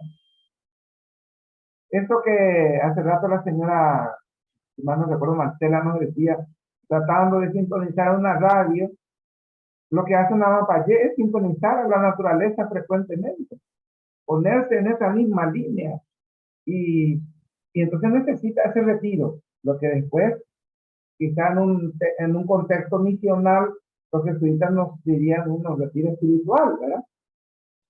El guaraní, que tiene esa función, está permanentemente en ese retiro espiritual. Entonces, los poderes son el conocimiento profundo que tiene de la naturaleza. Ese es el poder que tiene.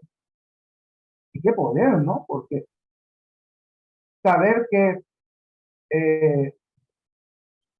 hay algunas explicaciones que tratan de dar por ahora, pero que viene también del mundo guaraní. A lo mejor que muchos de acá no vamos a compartir ciertamente esto.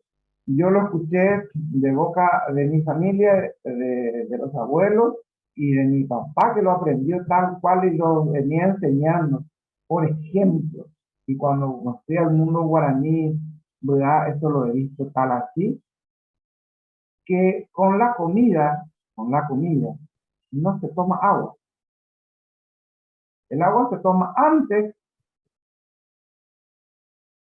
y si se puede prudencialmente antes, y posterior a un tiempo prudencial a la comida, por ejemplo.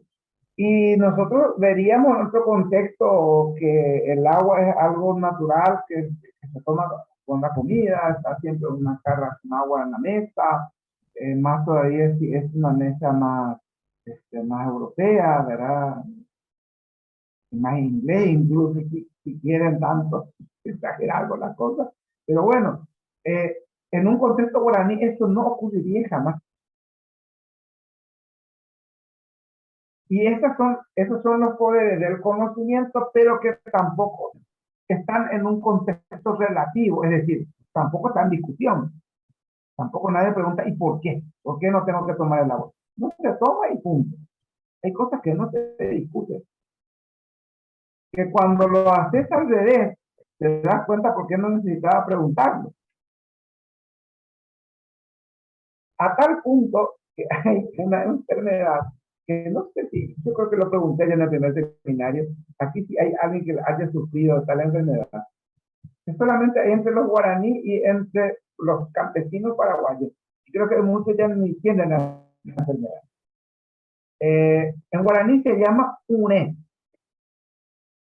Es una enfermedad estomacal que tiene que ver con la mezcla de comida que se putrefacta en el estómago y cuyo resultado, voy a usar la frase de Augusto Roa Bastos, nuestro escritor paraguayo, para explicar porque no me viene el castellano, y ya le pregunté a varios médicos qué sería, y no existe es una especie de empacho, pero es el exceso de empacho, cuyo resultado uno puede notarlo por el dolor, evidentemente, una reacción anticomida, y una fragancia para no ser tan asqueroso cerca del mediodía, como lo dijera el Rabasco, fétido y dulzarrón, que exhala uno por esta mezcla de comida. Y entonces cuando le pasa recién cuando golpea, lo que ellos dicen en guaraní, que golpea el hígado sentado, entonces es cuando te das cuenta de que no tendría que haber mezclado una cosa con la otra. O sea, hay una cierta prudencia en lo que se toma. No es como nos pinta muchas veces, eran harapientos, hambrientos, todos esos epítetos que nos habíamos ganado ante la vista de los colonizadores. Más bien es una cuestión de prudencia, de saber qué mezclar con qué comer con no comer. Por ejemplo, y eso lo rescata muy bien Bertoni, la comida caliente, porque había cocina, había cosas cocinadas, evidentemente, y no se comían calientes. Y siempre yo era muy mal visto en el poco tiempo que me tocó vivir. Digo mal visto porque siempre me miraban. Yo como a mi ritmo. Y la comida es el tiempo de relax, de comer, de disfrutar, de masticar. Creo que se cumpliría eso de que hay que darle 27, 32 vueltas, no sé qué, a la comida, al bolo alimenticio en la boca. Todo eso se cumple taxativamente. Es un contemplar la comida. Es interesante. ¿Cómo no van a ser longevos ante esa, no diríamos parsimoniosidad, pero de alguna manera esa tranquilidad? Entonces, ese conocimiento lo lleva a eso. Y esos son los poderes que tiene. Y evidentemente a partir de ahí existen estos médicos, estos abapayes, que también son conocidos como chamanes. Los chamanes que tienen la, no sé si la obligación, pero por lo menos la responsabilidad de dirigir las oraciones. Y hablar de oraciones, que lo vamos a hablar en otro momento, pero me adelanto un poquitito, es que uno se vuelve mismo la oración, es la persona misma en ese momento es la oración. Ya deja de ser uno. Es un momento de éxtasis. Y por eso es importante que lo dirija este ser aplomado, este ser que es el chamán el que dirige, con las mujeres con el tacuapú, que es el bambú que va marcando los ritmos, y los varones que van dirigiendo con diferentes sonidos, ya sea con el tacuapí, que sería la flauta, digamos, de alguna manera, que hacen sonidos que van repitiendo cosas para poder seguir y estar en ese sintonía. Esto por un lado para que tengamos una panacea de qué es. Y ahí viene lo que ayer preguntábamos y que hoy vamos a enriquecer con el tema de cuatiá y todo eso que habíamos hablado ahí mismo hace un segundo, ¿verdad? Bueno, saliendo un poco de este contexto de la mística, de la cosmovisión y del trato de la naturaleza, de la espiritualidad, esa espiritualidad y esa mística se traduce de alguna manera en la palabra, pero en la palabra que es gesticulada, el gesto. Y uno de los gestos más interesantes es la mirada, que ayer ya veníamos hablando. Y ahí quiero detallar alguna de estas miradas. La mirada es el maé. Y decía la señora Fanny ayer, es interesante la mirada en un contexto de obra artística, de una escultura, de un tallado, porque uno se queda estupefacto, no solo por una cuestión de religiosidad popular, o simplemente callado, contemplando una imagen, porque hay una mirada. Y allí entra, por ejemplo, uno de ellos es el poshir. El poshir en el tesoro de la lengua originalmente es la expresión del demonio, el añá es el demonio, y el bae poshir es la maldad. La acción que hace el demonio guaraní. Entonces el mae poshir es como, delante de la mirada, exteriorizar esa maldad. Y se mira como la gente traducimos aquí en Paraguay. No sé cómo sería eso en Corrientes, porque creo que compartimos esta expresión, pero aquí al menos la gente dice, le miró todito mal, dice, cuando explica lo que es. Le miró todito mal. Es más, el todito ya es como la exageración, porque evidentemente se le miró feo. Pero más que feo es una exteriorización ya de que está a punto de reaccionar. Luego calma es azul. Es la misma mirada, pero como que está contemplando, mirando, como suplicante, como esperando que algo se le dé. Es esa mirada más profunda, incluso hasta enamoradiza si se quiere, porque también tiene que ver con esto, de algo que uno está esperando, de algo que reaccione frente a eso. Está en la mirada de espera. Y allí viene lo que decíamos hace rato, el maepona, y eso depende cómo se mira, porque tal que mira bien, serio, y el tal que mira sonriente, está mirando y le infunde esa confianza, o maeponaje. Allí la mirada, en este contenido,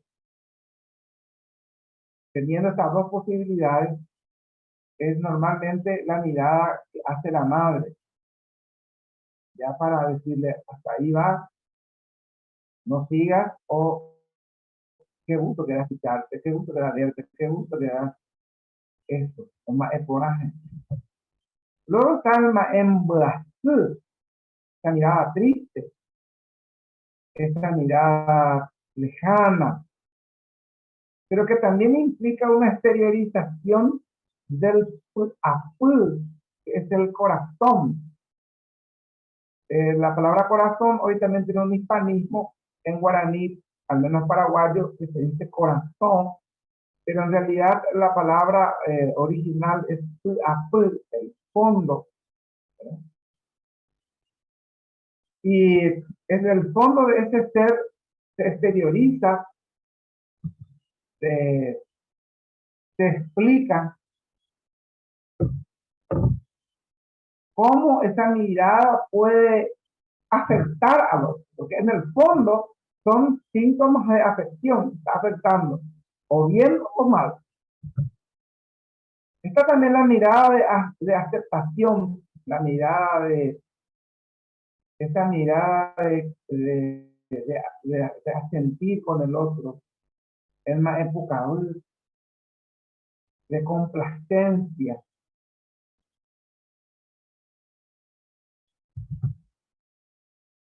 Está aquella mirada que en la que no puede reaccionar efectivamente, pero que tiene que ver que está haciendo el aguante.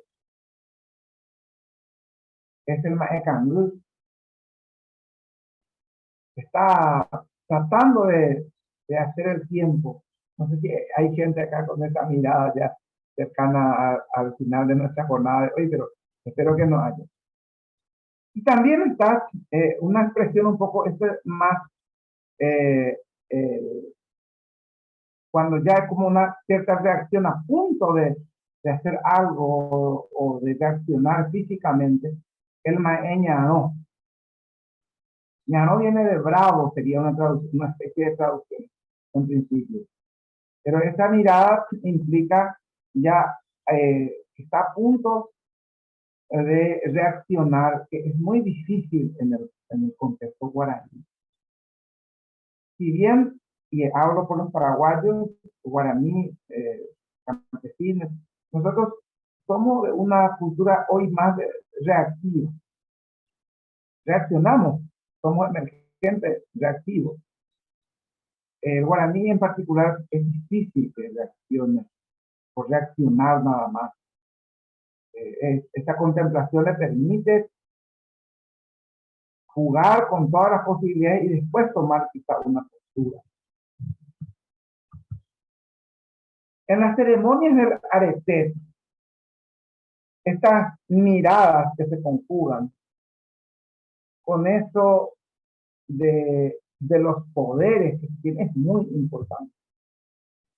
Y eso se traduce en el lenguaje del Ñembo insisto, vamos a hablar con más detenimiento en otro momento de nuestro seminario. Eso también tiene que ver con la palabra dada, con esa palabra compromiso. No olvidemos que es el mismo ser, el alma, el que se vuelve sonido, el que se entrega. Y es el que pide, es el que recibe, y es el que agradece. La palabra es por eso que se siente. Recién estábamos dando esta lista de miradas. Esto no está en sonidos, está en gestos. Hay hay una imagen interesante de un San Miguel Arcángel. Creo que todos conocemos la iconografía de los San Miguel. Aquí en el Museo de Santa María de Fe. Obra guaraní, réplica de la obra del maestro. Y en ese gesto, por ejemplo, la palabra está implícita en un gesto del brazo, contenida la espada, que evidentemente no la tenía el guaraní, pero con el gesto lo más importante, más que la espada, contra el demonio. Esto es muy interesante porque cuando hay una cierta reverberación, tenemos de manera muy elevada, ¿verdad? Cuando en la reacción, por ejemplo, de una persona que se pasó en trago y va a reaccionar mal, lo primero que hace el gesto en una cuestión campesina, en una cuestión más guaraní. Esto es una reacción guaraní. Pudiéramos ir midiendo hasta qué punto hemos perdido ciertas cuestiones que están en el inconsciente colectivo frente a ciertas situaciones, frente a ciertas cuestiones de temor ante la naturaleza, o de situaciones también que se van dando, que tiene que ver con todo esto. Y esta también la palabra que no necesita nombrarse, está allí.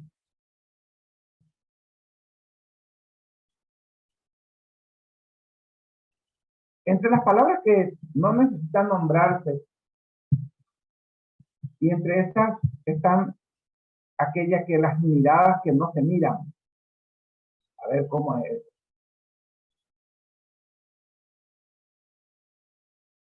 Hemos buscado, no así entre los guaraní, guaraní Abá, que hoy están todavía un grupo en el Chaco paraguayo, que son de la familia lingüística nuestra,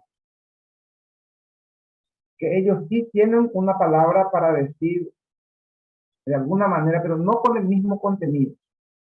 Aunque ellos insisten que sí es el mismo contenido, yo creo que no es el mismo contenido. Me estoy refiriendo a la palabra perdón. La palabra perdón, así como entendemos en el español, y más todavía en el sentido bíblico, no existe en el vocabulario guaraní. Lo que existe es una quitada de miradas. No te puedo mirar. No, es más, no te miro. No puedo mirarte. Es una reacción interna que no me permite verte. Por eso que la reacción de las madres, que de repente puede estar en desventaja con el hijo, con alguna pelea o lo que fuere, o por algún disgusto, sencillamente no le mira.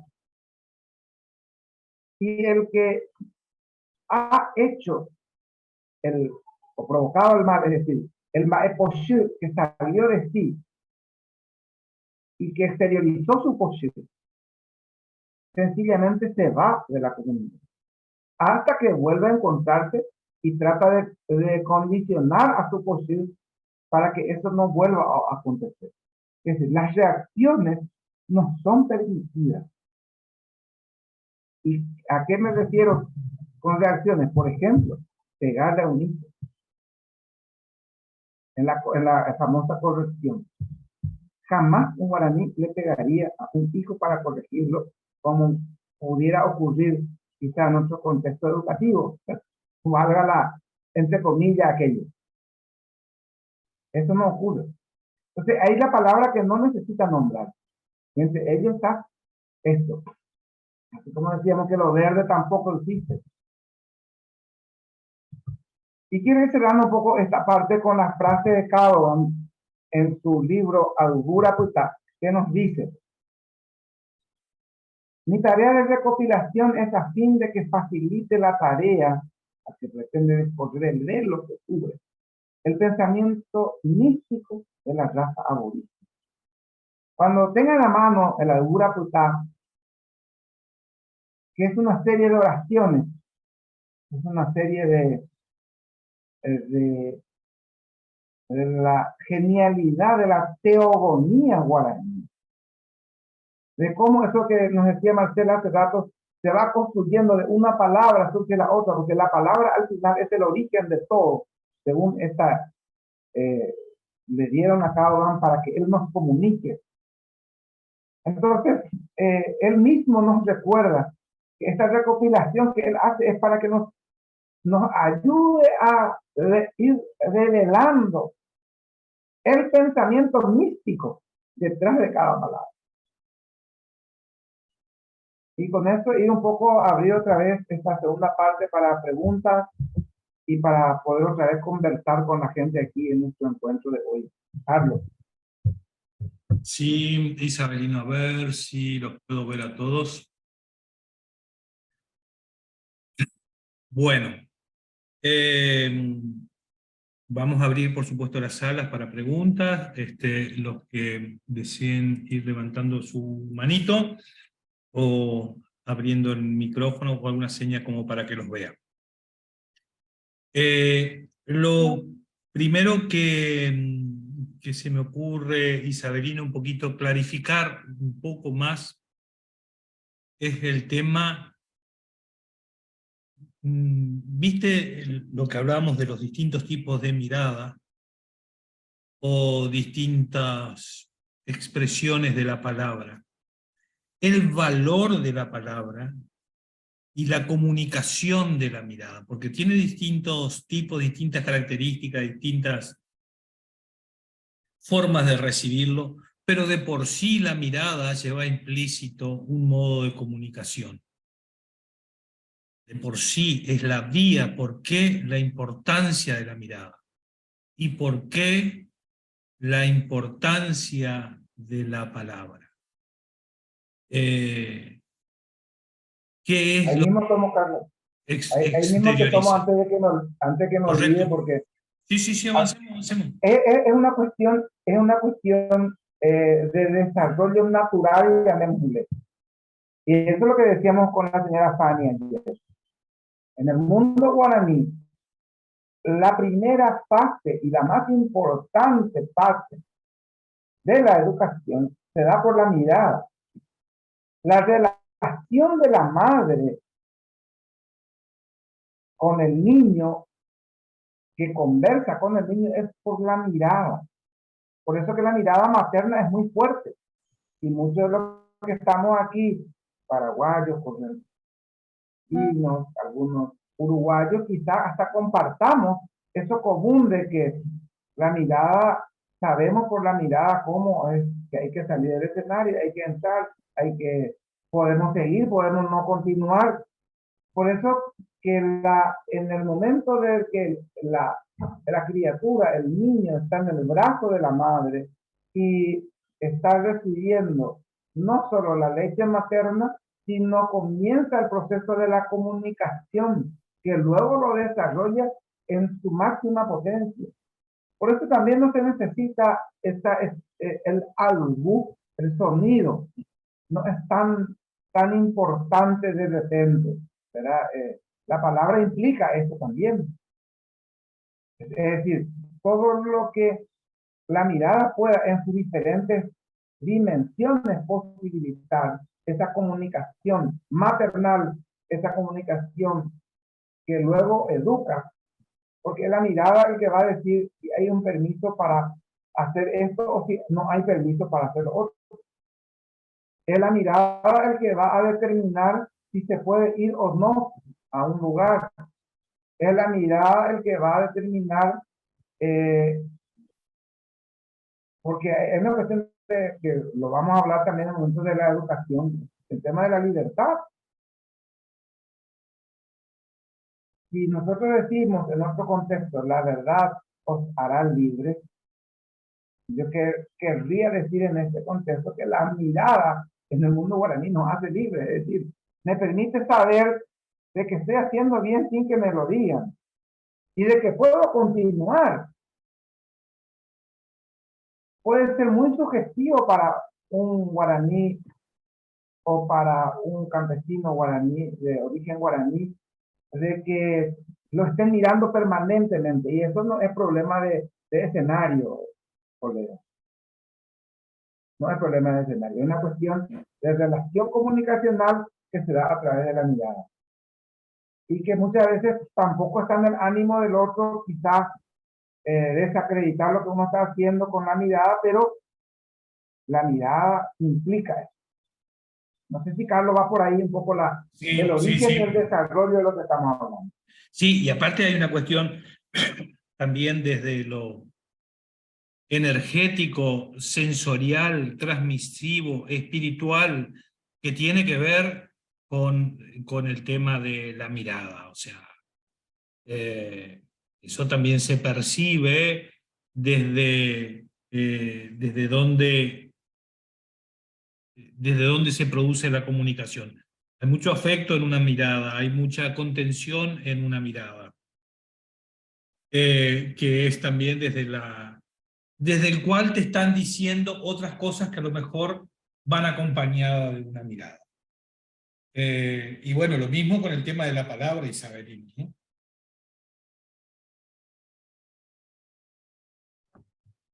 Evidentemente que insisto con esto.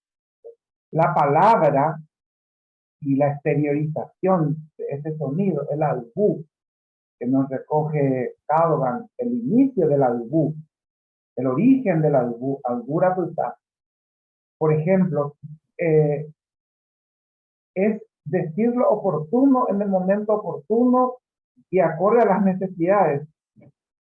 Eso de, insisto lo que decía ayer, eso de que como son de cultura oral y tienen la facilidad de la palabra, no por eso hay un discurso o están permanentemente hablando, sino es momentáneo y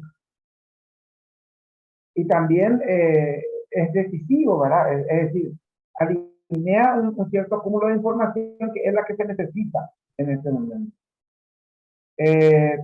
Hay una cuestión interesante allí que creo que estuvimos perdiendo con el correr de los años, que viene del bagaje guaraní todavía. Y resulta que el ñe, que es la palabra alma, que voy a explicar en otro momento, ingatú es guardar.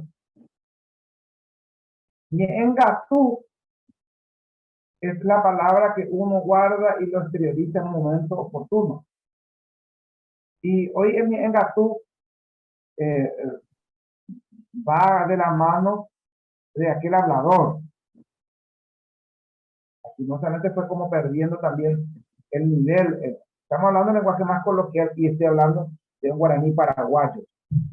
Originalmente el que tenía la habilidad de la palabra y el que decía las palabras oportunas era el ñe-engatú. Hoy es un simple hablador, por decirlo así. Quizá también por la misma impronta de la colonia que fue haciendo que esta palabra se convierta en algo menos importante. Correcto. Perdón, no sé si te corté. No, ahí hay una mano levantada, Carlos. Sí, sí. Vamos por orden. Cecilia Ramírez, después Graciela Basculegui. Hola, ¿me escuchan? Sí, Cecilia. Bueno, buen día. Yo me quedé con una duda sobre esto que Isabelino desarrollaba sobre el conocimiento profundo de la naturaleza. Ahí conecté inmediatamente con lo que tiene que ver con la medicina popular. No sé si coincide conmigo o con, por ejemplo, la cura del tiempo, la cura de ciertas dolencias a través de la palabra. ¿Tiene que ver algo con esa herencia que tenemos, que permanece ahora en nuestra cultura, por lo menos acá en la región de Corrientes, Chaco, Formosa? Sí, Cecilia, evidentemente que quizás no con la misma hondura, con la misma profundidad, pero es lo que ha quedado. Inclusive ya, esto podríamos decirlo otra vez, pseudos, que la gente que se vuelve médico, ¿verdad? Por conveniencia, muchas veces ya entre nosotros, pero en el fondo, el que tiene el conocimiento es evidentemente esto. No solo el que cura el tiempo, Cecilia, el cuerpo, sino también el que cura la chakra. El que va a rezar en un maizal y en plantaciones concretas y cura, ¿verdad? Es eso mismo. Por eso decía, contando un poco qué es lo que, por lo menos a mí respecto a la experiencia que me tocó, qué es lo que se repite. Son elementos de la naturaleza lo que van llamando, semillas, flores, frutas, cosas concretas de la naturaleza que como van convocando y como que van alineando en una especie de oráculo, ¿no? Que pone en favor del que está afectado. Es lo que faltaría, parece, si nosotros pensamos hoy en términos de códigos de barra, faltaría como que eso es lo que tendría que acomodarse para que sea la llave exacta para abrir eso. Eso mismo es lo que yo interpreto que hacen, ¿no? ¿Verdad? Y es lo que a mí me pasó, porque me pasó a mí. Se congeló Isabelino. Estoy contando una experiencia de que... ¿Ahí me escuchan? Ahora sí, ahora sí. Aquí sí estoy con una conexión de... No, que es una experiencia personal, ¿verdad, Cecilia? Y es tal cual como lo estás diciendo. Y que llega hasta nuestros días, quizás no con la misma plenitud, pero llega. Muy bien, Graciela Basculegui. Está en silencio, Graciela. Aura, dijo el gaucho. Ahora sí. De las tantas maneras de curar que hay 4 que me acuerdo: el yuyero, el saludador de la saliva, por saliva, digamos, que cura, el que cura por simpatía, y me falta uno. Son 4 que inclusive habían en Entre Ríos: el yuyero, el de la saliva, el de la palabra, solo palabra, y el otro que no me acuerdo. Bueno, eso nos viene de los guaraníes. Es decir, los guaraníes, con esa experiencia que vos tuviste, Isabelino, te curó de palabra, impuso las manos. Este tipo de curanderismo, que uno no sabe qué magia tienen, pero que tienen poder, ¿viene de ahí o viene quién sabe de dónde? Por lo menos en la relación que nosotros, yo no sé cuál sería el contexto, Graciela, ¿verdad? En el contexto uruguayo, pero creería que no estamos lejos, ¿no? Pues por lo menos lo que yo conozco en la zona, incluso en Corrientes, aquí en Misiones, Argentina, y lo tengo por experiencia no hace mucho, porque a un amigo, no sé si a lo mejor aquí lo conocen, a una persona de Posada concretamente, que fue hasta un Taba, un pueblo guaraní que vive ahí cerca en Ruiz de Montoya, cuya médica, la Bapayer, la hechicera de la comunidad, está sosteniendo, y justamente en este caso utiliza el agua, Graciela, como elemento de cura. Es lo que creo que te faltó ahí en tu lista de... Sí. Entonces tenemos la palabra por un lado, que es lo que a mí me aconteció, y en este otro caso concreto es el agua. Y que da sorbo, toma el paciente en un tiempo, en un ritmo, y cada un cierto momento del día, y que a través de eso como va sacando y colocando la salud. Y yo diría que sí, Graciela, estos rasgos que comentás provienen evidentemente todavía de este contexto, que si bien hay algunos puros, que son en nuestro caso tenemos comunidades muy como comunidades que la que te mencioné, donde yo participé, o de la que fuiste amigo en Argentina, o también hay algunos campesinos paraguayos que por relación que se le entregó como herencia a la abuela y la no sé qué, la saben todavía. Y es el caso, por ejemplo, de lo que se discute hoy en la pediatría, una de las enfermedades que se conoce hoy como meningitis, ¿verdad? En el mundo moderno, que en el mundo guaraní era curable a través de la palabra. Eso yo he visto, lastimosamente a mí no se me dio esa herencia. La herencia llegó hasta mi padre, que lo heredó de su papá, a su vez, de su abuelo, y que se le dio la autoridad, ¿verdad? Según y ahí sí hay que hablar de qué poder fue ese Graciela, porque ahí sí ya le tengo miedo, ¿verdad? Porque él tenía la autorización, no la autoridad quizá, pero la autorización, y ante el pueblo tenía la autoridad. Sabes que aquí había un médico, un doctor de medicina, que él decía que cuando es cambio de un problema estomacal que afecta a los niños, era ir con el señor, con Caray Víctor. Víctor era el nombre de mi padre. Entonces él automáticamente a todos los pacientes con estas características, él la enviaba en casa. Y era una interconsulta entre el médico y el otro médico. Interesante, y eso sí te puedo decir que provenía directamente del lago Guaraní, porque de parte tanto de mi papá, su abuelo, guaraní, y también de parte de mi abuela, totalmente guaraní.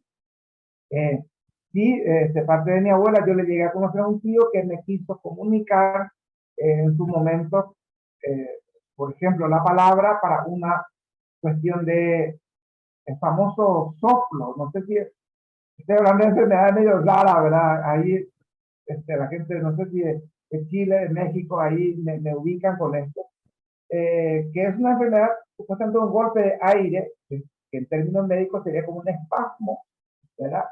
Puntual, una cuestión de los nervios, que puede atacar músculos, y que se cura justamente con el agua o con la palabra de la esquila.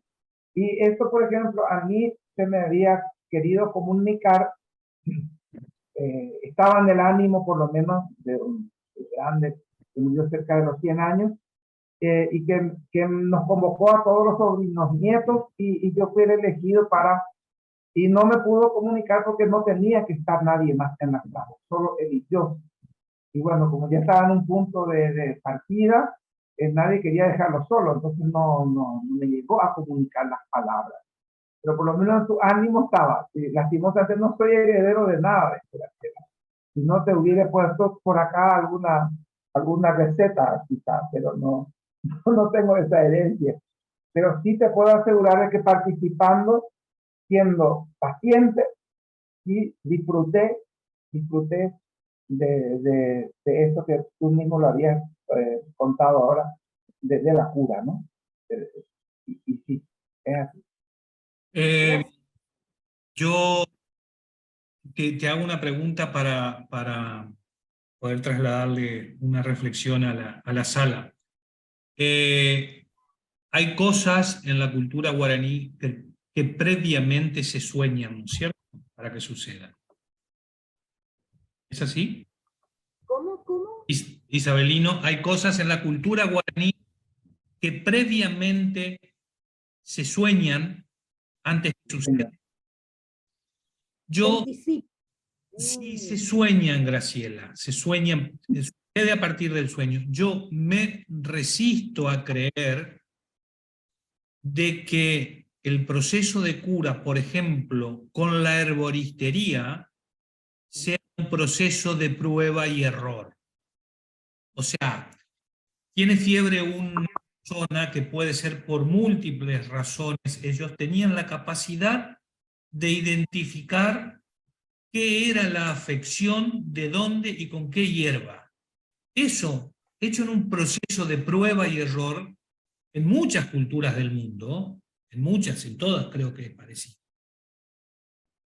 Una apreciación muy personal, creo que lo matarías antes de probar. O sea, si vamos a probar con una planta distinta, a ver qué es lo que le baja la fiebre, sin saber cuál es el origen del empacho, la indigestión, la intoxicación, la infección de la muela, del pie o de la columna, cualquier cosa, es muy difícil, es un proceso de acertar con esas cosas. Creo que también hay una historia mística que nos lleva a esta comunicación que en algún momento esto se tiene que haber producido. Es decir, el sueño para que el chamán, el médico de la aldea, pueda identificar la afección de alguien y cuál es la planta que le va a sanar de tal cosa. Se tiene que haber producido, porque si no en todo es un prueba y error. Quizás con esto nos pueda nutrir a lo mejor el doctor Juan Antonio Siller Camacho, porque en otras culturas americanas el proceso del tema de la cura y la herboristería es una cuestión similar, sin duda. Sí, correcto. En el caso de la herbolaria, en el caso de Mesoamérica, Aridoamérica o Asisamérica, que es la parte norte, son esas tres áreas culturales que fueron definidas, y actualmente la herbolaria es fundamental en cualquier mercado de cualquier pueblo o ciudad. Una gran parte del mercado está dedicada a la herbolaria, o sea, está presente todavía. Uno puede ir a comprar plantas y objetos para curas que son más conocidas por la gente, pero la herbolaria está presente como una forma cultural actualmente y viene de una tradición mesoamericana. De hecho, en un sitio, se llama Huastepec, era una especie de oasis, es en el estado de Morelos, en donde se traían plantas de distintos lugares para aclimatarlas y tener una especie como de boticario natural y vivo. Y en el contacto español en el siglo XVI, el segundo hospital de América, después del de la Ciudad de México, hecho por Hernán Cortés, el segundo hospital de América más importante, estuvo en Santa Cruz de Huastepec. Es decir, se instala en donde la medicina tradicional estaba presente y activa, y uno de los protomédicos de Felipe II recoge toda esa tradición con los tlacuilos, que eran los pintores, de la tradición de la herbolaria que existía, y se lleva a Europa.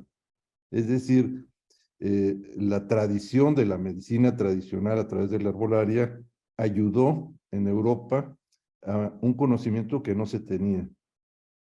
Entonces, creo que es muy importante ese aspecto en el que todavía se sigue practicando junto con la medicina tradicional, ¿no?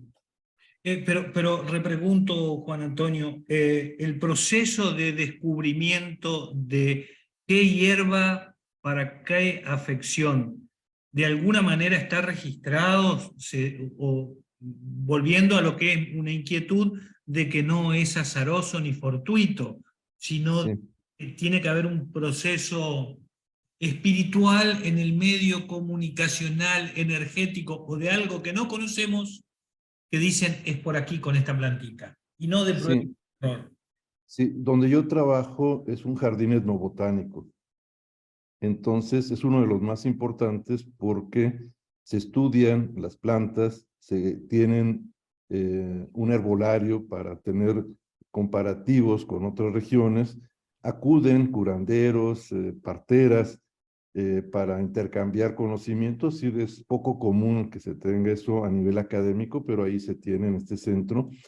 Y una de las cosas que escuché en una de esas sesiones es que el conocimiento tiene que ser muy empírico y debe ser para una región, porque una dosis de una planta de una región no puede ser la misma que la misma planta en otra región. Las plantas tienen características, aunque sean iguales, diferentes en la potencia que pueden tener. Entonces se vuelve un conocimiento general, pero además específico, es decir, el curandero sabe cuál es la capacidad, la dosis, vamos a decir, de esa planta que él tiene en su lugar y que es diferente a la misma planta que se tiene en otro lugar, que puede ser más fuerte. Es como si nos tomamos una pastilla o nos tomamos 10 pastillas. Entonces, esa variante es parte de un conocimiento que no puede ser tan genérico, es decir, no puede haber una planta que sirva para todos y de igual manera porque se cultivan en distintos lugares. Entonces tiene una especificidad que es el conocimiento del curandero de cuál es la planta que él usa y la dosis que él tiene que dar, porque si se les pasa la dosis, afectan al otro, ¿no? No, sí, sin duda.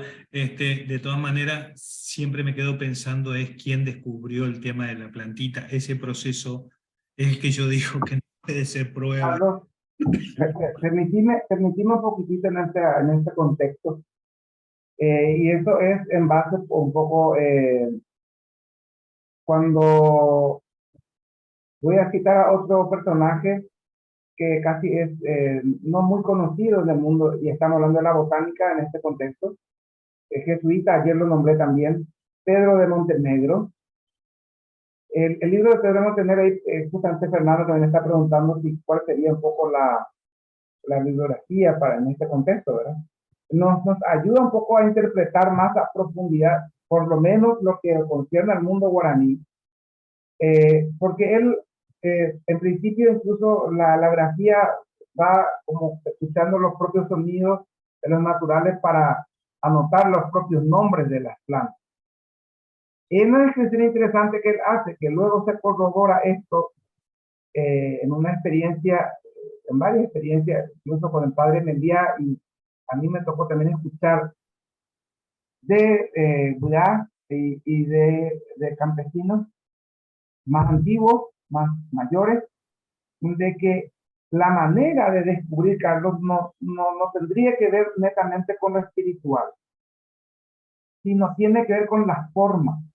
Hay hojas con formas tal que yo no te las puedo explicar, porque si no vamos a salir todos acá médicos, botanistas, yo no lo soy, pero recuerdo, Carlos, que nos explicaba que hay con cierto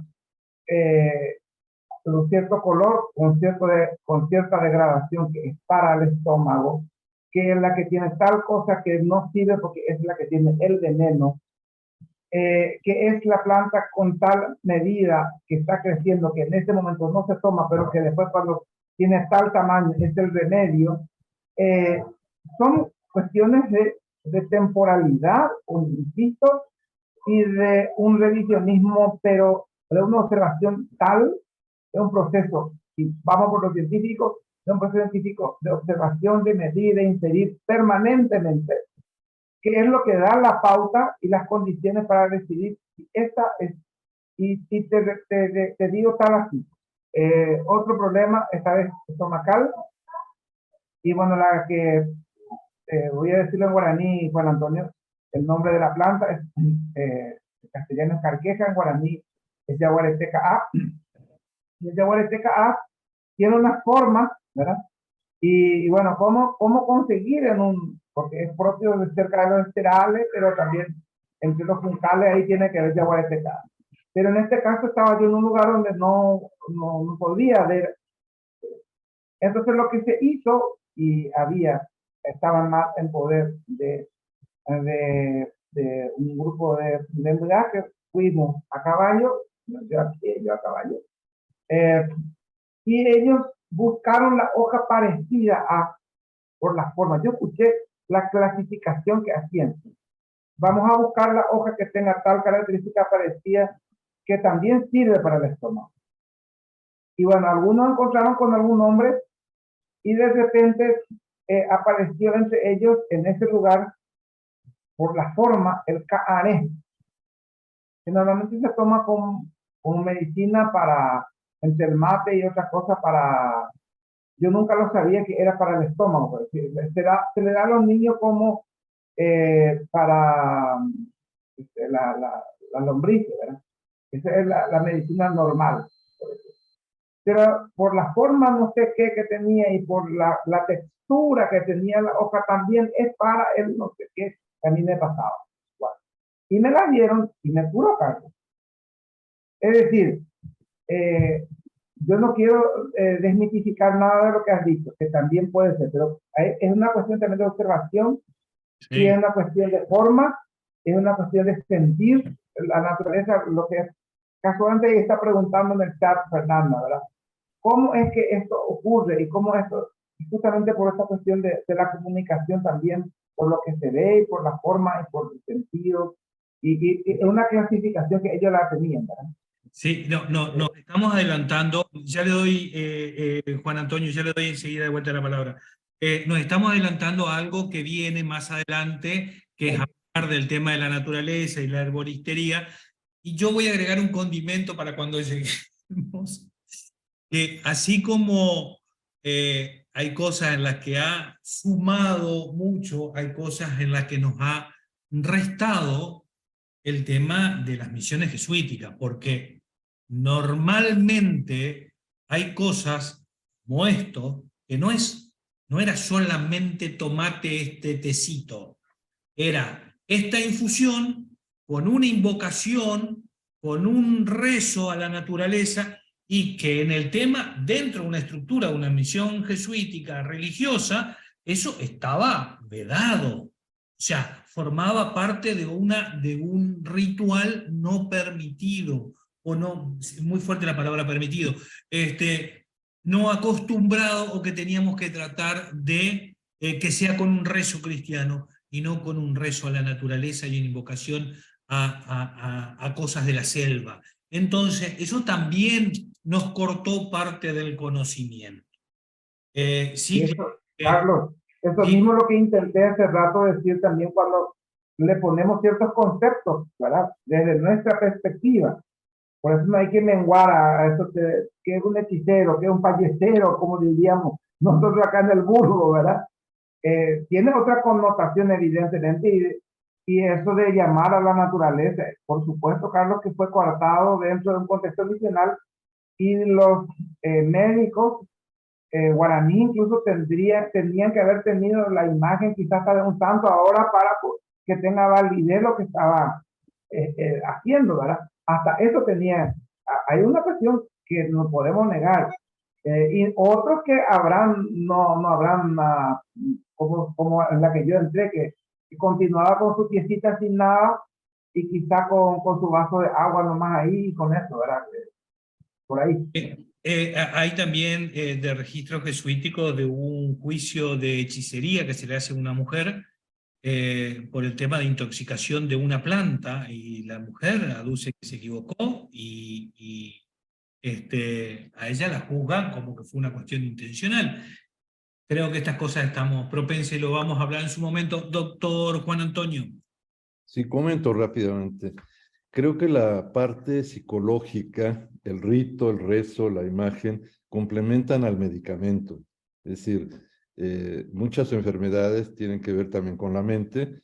Entonces, si al té o a la infusión o al medicamento herbolario le agregan la otra parte, pues la cura es física y psicológica también, seguramente, y los chamanes y los curanderos lo saben perfectamente.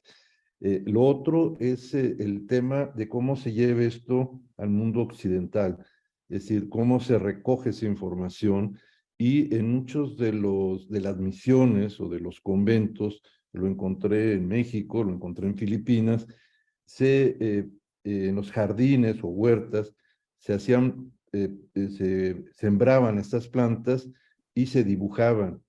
En el caso de México, los códices, el códice badiano, por ejemplo, recogió con los tlacuilos y pintores indígenas el dibujo de la planta, la semilla, la forma, eran tratados de botánica que se hacían en el propio siglo XVI, recogiendo esa tradición y poniendo los usos y la parte descriptiva.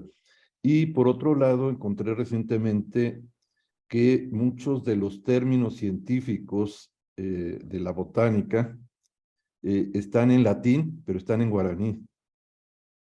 Entonces eso es interesante porque a la par de que se nombra la planta en latín, muchas fueron nombradas en guaraní.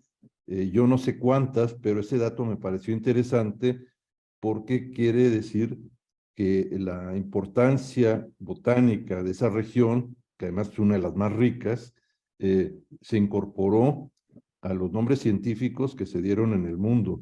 Entonces la aportación del guaraní está en la ciencia también, como un referente científico que a lo mejor hemos olvidado, pero yo no soy biólogo, pero los propios biólogos dicen esta palabra es de guaraní.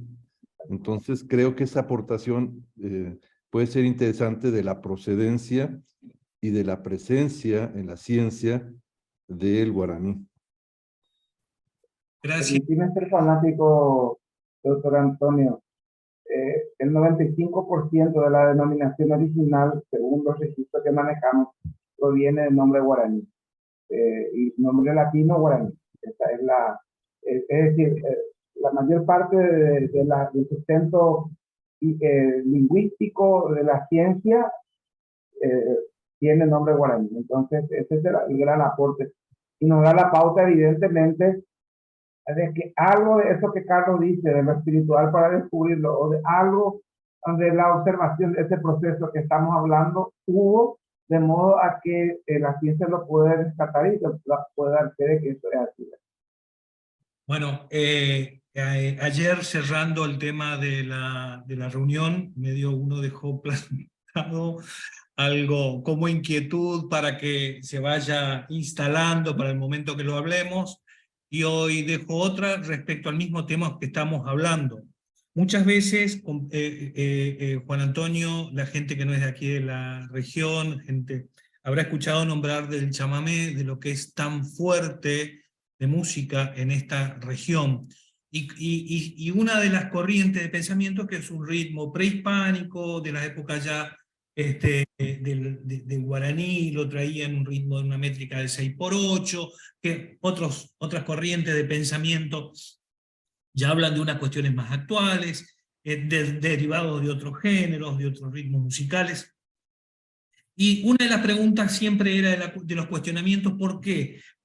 Si era algo tan desarrollado el tema de la musicalidad en las misiones jesuíticas, ¿por qué no había registro de música originaria? Habiendo tantos músicos nativos guaraníes, ¿por qué no había registro de las músicas originarias? Y esto es lo que nos une con el tema que estábamos hablando recién, del tema de la herboristería, porque el chamamé se consideraba un rezabaile, es decir, algo que también tenía que ver con la religiosidad. Entonces, también era algo no bien visto por un tema dentro de la reducción, ¿no? O sea, sí como una diversión, pero no como un rezabaile. Entonces, de la misma manera que el tema de la herboristería no era tomarte el tecito nomás, sino lo que tengo que hacer y lo que tengo que invocar. Quien te cura con humo no es que te está echando el humo del cigarro nada más, está invocando otras cosas, tiene otras connotaciones. Bueno, esto para cuando hablemos también de las influencias y de lo que se ha perdido por el camino, lo quería dejar instalado para que lo pensemos para dentro de unos días. Bueno, ¿qué te parece si nos despedimos con un zambailón? También. Nos vamos a reencontrar a partir del jueves de la semana que viene, a las 9 horas. Las grabaciones quedan a partir de fin de semana en YouTube de la Fundación, en el canal de YouTube de la Fundación. Acceden si les pide algo con el correo que se registraron en el formulario de la Fundación, de inscripción, y pueden acceder a las filmaciones si las quieren volver a ver. De mi parte, muchísimas gracias. Hay gente que se está despidiendo, que estamos en tiempo cumplido. Si nadie tiene nada más para decir, nos estamos viendo la semana que viene. Agradecido. Muchísimas gracias. Abullevete.